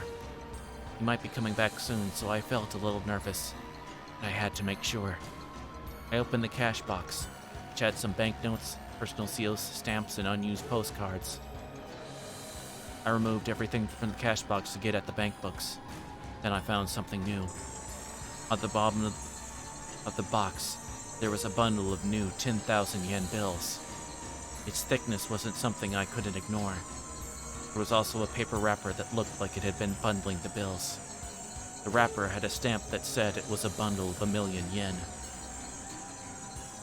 He usually kept some cash at home because it was troublesome to go to the bank every time he needed money. But it was usually around 100,000 to 200,000 yen at most. Not ignore thickness. Yeah. He's never kept such a big amount of money at home before, because he knows it's unsafe. The extraordinary amount of 10,000 yen bills was abnormally intimidating. I tried to open the bank book. My fingers got numb all of a sudden. Part of me was trying to deny the things I heard at the coffee house. It wasn't because I wanted to defend my father, or even Rina-san. Because I didn't want to believe my father was the husband in Hinamizawa the blackmailers were talking about. I opened the bank book. The last time I saw it was about 2 or 3 months ago. Joe's countless withdrawals since that day. I probably wouldn't normally understand what those numbers meant, but I felt in that moment as if 10 different digits were speaking to me. They were a series of cruel digits. It starts with some understandable expenses that I assume represent dinners or something. But then, the amount of money starts to become nice round numbers, like a 5 or a 10. You can tell by looking at the dates. He withdrew money because he wanted to have a certain amount of cash on hand when he went out with Rina-san. Among those expenses, a big number appeared all of a sudden. It was too much money to spend on a date. Hundreds of thousands of yen. I looked at the date of the withdrawal, and I traced it back in my memory. I remembered. Around that time, Rina-san was talking about moving into a new apartment. I know the market rates of rental apartments in Okinomiya. You need to put down 2 safety deposits and 2 payments of key money in order to rent an apartment. The amount of withdrawal sounded reasonable now. He paid the whole down payment for a new apartment. After that, big numbers appeared one after another. I could tell they were for congratulatory gifts for a new apartment or something. The numbers got bigger and bigger. Looked like at first he was withdrawing only the amount of money needed, but then he started withdrawing big amounts all at once because he knew he was going to use it someday anyway. The change only meant one thing. He lost his sense of the value of money. The balance kept going down, and I started feeling anxious about what's going to happen if he continued spending money like that. But then I saw a deposit of a big amount of money into the account. Where did that money come from? There was only one thing I could think of. I opened the other bank books. It was easy, like a puzzle for kids. It was like playing with an easy jigsaw puzzle that comes with huge pieces you don't even have to put together to see the whole picture looks like. My father was using money from his time deposits. In other words, the settlement my mother paid my father when she divorced him. To him, it's cursed money. I'd understand if you want to use it to get a new love. But that was just an excuse to use the money as time deposits. Money is money. Even though it's his divorce alimony, it's still important money for our future. Even though it's cursed money to him, that doesn't mean he can waste it. Big expenses start appearing one after another. There are many expenses, upwards of 6 digits. For some reason, I could immediately tell they were for buying electronic appliances and furniture. He must have been buying everything she asked him to. Yet from the beginning, Rina-san was only seeing to check if she could end up being a big catch. She must have been trying to find out how much money she could squeeze out of him. And my father bought her anything she wanted, no matter how expensive it was. So she probably thinks of him as the perfect catch now. The numbers in the bank book told me so. The simple numbers and dates on the bank book had started talking to me. Around the time he started withdrawing big amounts of money, Rina-san started coming to the house more often. And she also started spending the night. To Rina-san, my father was at first just a guy who spends big money, but around that time, she landed her big catch. My father used to refer to her as my friend in Okonomiya at first, but he started referring to her as Rina-san around that time. This is partially his fault, but he was betrayed by his beloved wife, and he was feeling hurt and down for a long time. It's also partially my fault. That's why I didn't want to blame him. And he's not that good looking either. There's no way he's immune to women.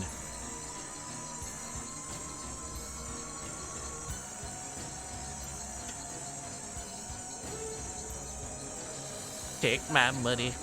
Bullshit. I did not hit her. And nah. So hang on. Oh, hi, Kels. There's no way he's immune to women. He must have not been able to resist an attractive lady who aggressively approached him when he was feeling down. He's crazy about Rina-san, and he can see nothing other than her. I can't blame him, because Rina-san trained him to be that way. I put the bank books and the other things back into the cash box. This cash box is like my father's heart. Rina-san is eating up the contents. What should I do? Thank Rina Ryuku. Did I tell him about Rina-san's scheme? No, that probably wouldn't do anything. The whole point of taming an animal is that it won't run away from its owner, even when the door is wide open. My father wouldn't leave his cage even if I opened the door. Did I confront Rina-san about her plot when he's with her? The results would be the same. Rina-san would run behind his back. He'd probably try to protect her. She pressed her breast against his back. He'd protect her no matter what. I couldn't make this a problem between me and him. First of all, I was trying to get rid of Rina-san for his sake. We got mad at each other. It would give the advantage to Rina-san. It would be like I was putting myself into her trap, and that meant I couldn't make him do anything. If I couldn't make him break up with Rina-san, I'd have to talk to Rina-san directly. So instead of making my father fight, I'd have to fight in his place. Tao. That guy Kasai-san who was with Shi-chan, they seem to know the man Rina-san was with. I wonder if I can somehow meet him again. He looks scary, but I was introduced to him as a friend of Mi-chan. Mi-chan has a lot of power around here. There's no way he would treat me badly. I wondered if you could tell Rina-san, the man, to back off from my father. It helped me a lot, but I didn't know how I could meet him again. I could ask Mi-chan for help, but I don't want her to know my situation. This is a problem of the Ryugu family. This is nobody's business but mine. Yeah, this is a battle that I'd have to fight alone. I regretted my parents' divorce. I wept about the tragedy I could have prevented if I had tried. I wasn't going to weep this time. I wasn't going to let the chance slip away. This time, I would fight for my happiness.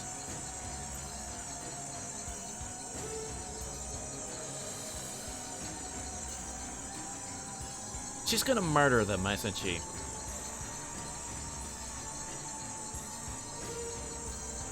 Rina and and Tepe Haocho.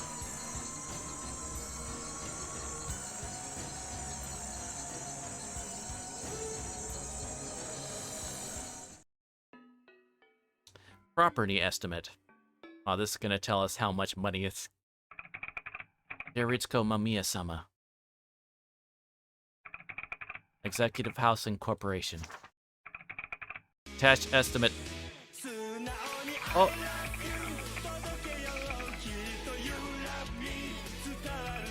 Hey, Shooty, welcome on in. Hey, Raiders.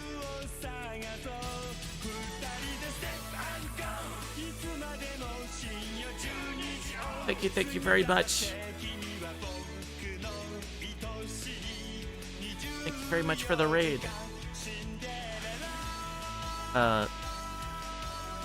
Hey. Thank you very much for coming on in. And I hope you're doing well. I'm very full-time variety streamer. Do a number of different games. As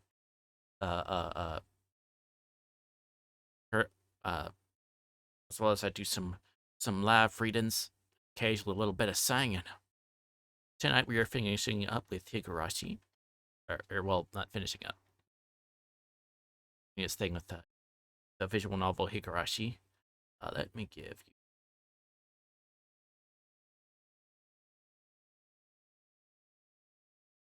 you read message.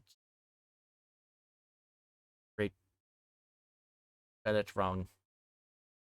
Did I spell it wrong again?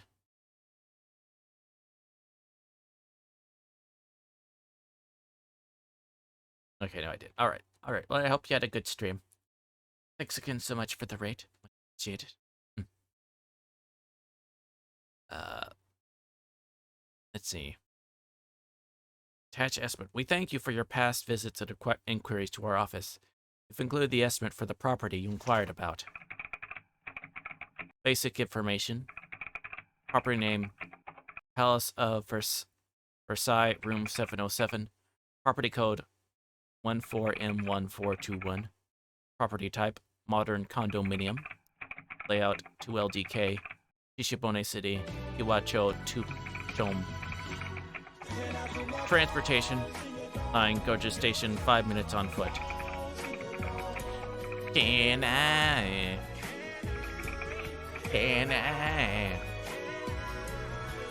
Cost, 49, 49,800,000 yen. Maintenance fee, 20,000 yen. Other southeast corner room, elevator floor, condominium fitness club membership included.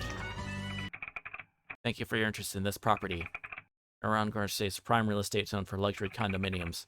Along with future planned developments, the real estate values in and around the Gogura station are expected to rise, and this property is not an exception. Result, many prospective buyers are interested in this property. Hence, we'd like for you to understand that the selection process for this property will be done via lottery.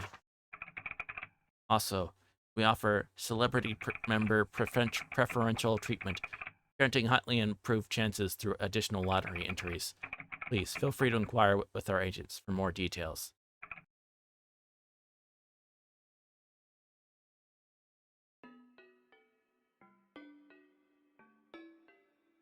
Oh no, IRL Final Fantasy 14 housing lottery. Yo, no. This time, let's listen. Anytime the word lottery comes, you just run away. Run away. Ah, it has the music.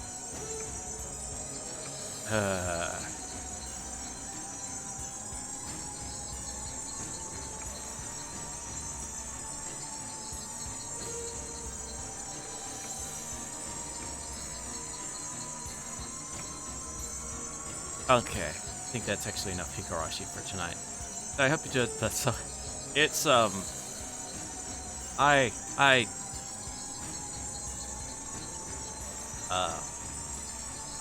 stuff's gonna go bad very quickly. I get the feeling I get. Yup.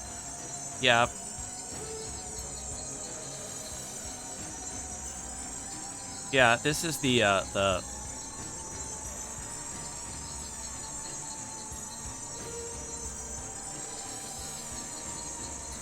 every Higurashi game seems basically has this kind of pretty much has like this moment where it's you were kind of at this point kind of has this moment where you realize it's all downhill from here, isn't it? Gabe's like, yes, it is. Like there may be like some parts where it like ease it up a bit with like some comedy or something, but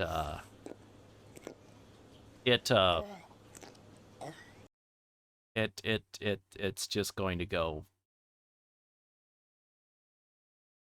It's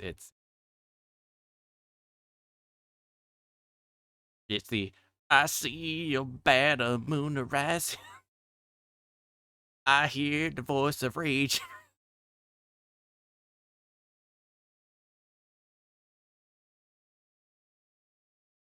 Don't go around tonight, may bound to take your life. There's a bad moon down the right. Impromptu. It's clear on a revival reference. There we go. So yeah. But yes, I hope y'all enjoyed. Nice reading. Doubt you'll have. Thank you very much for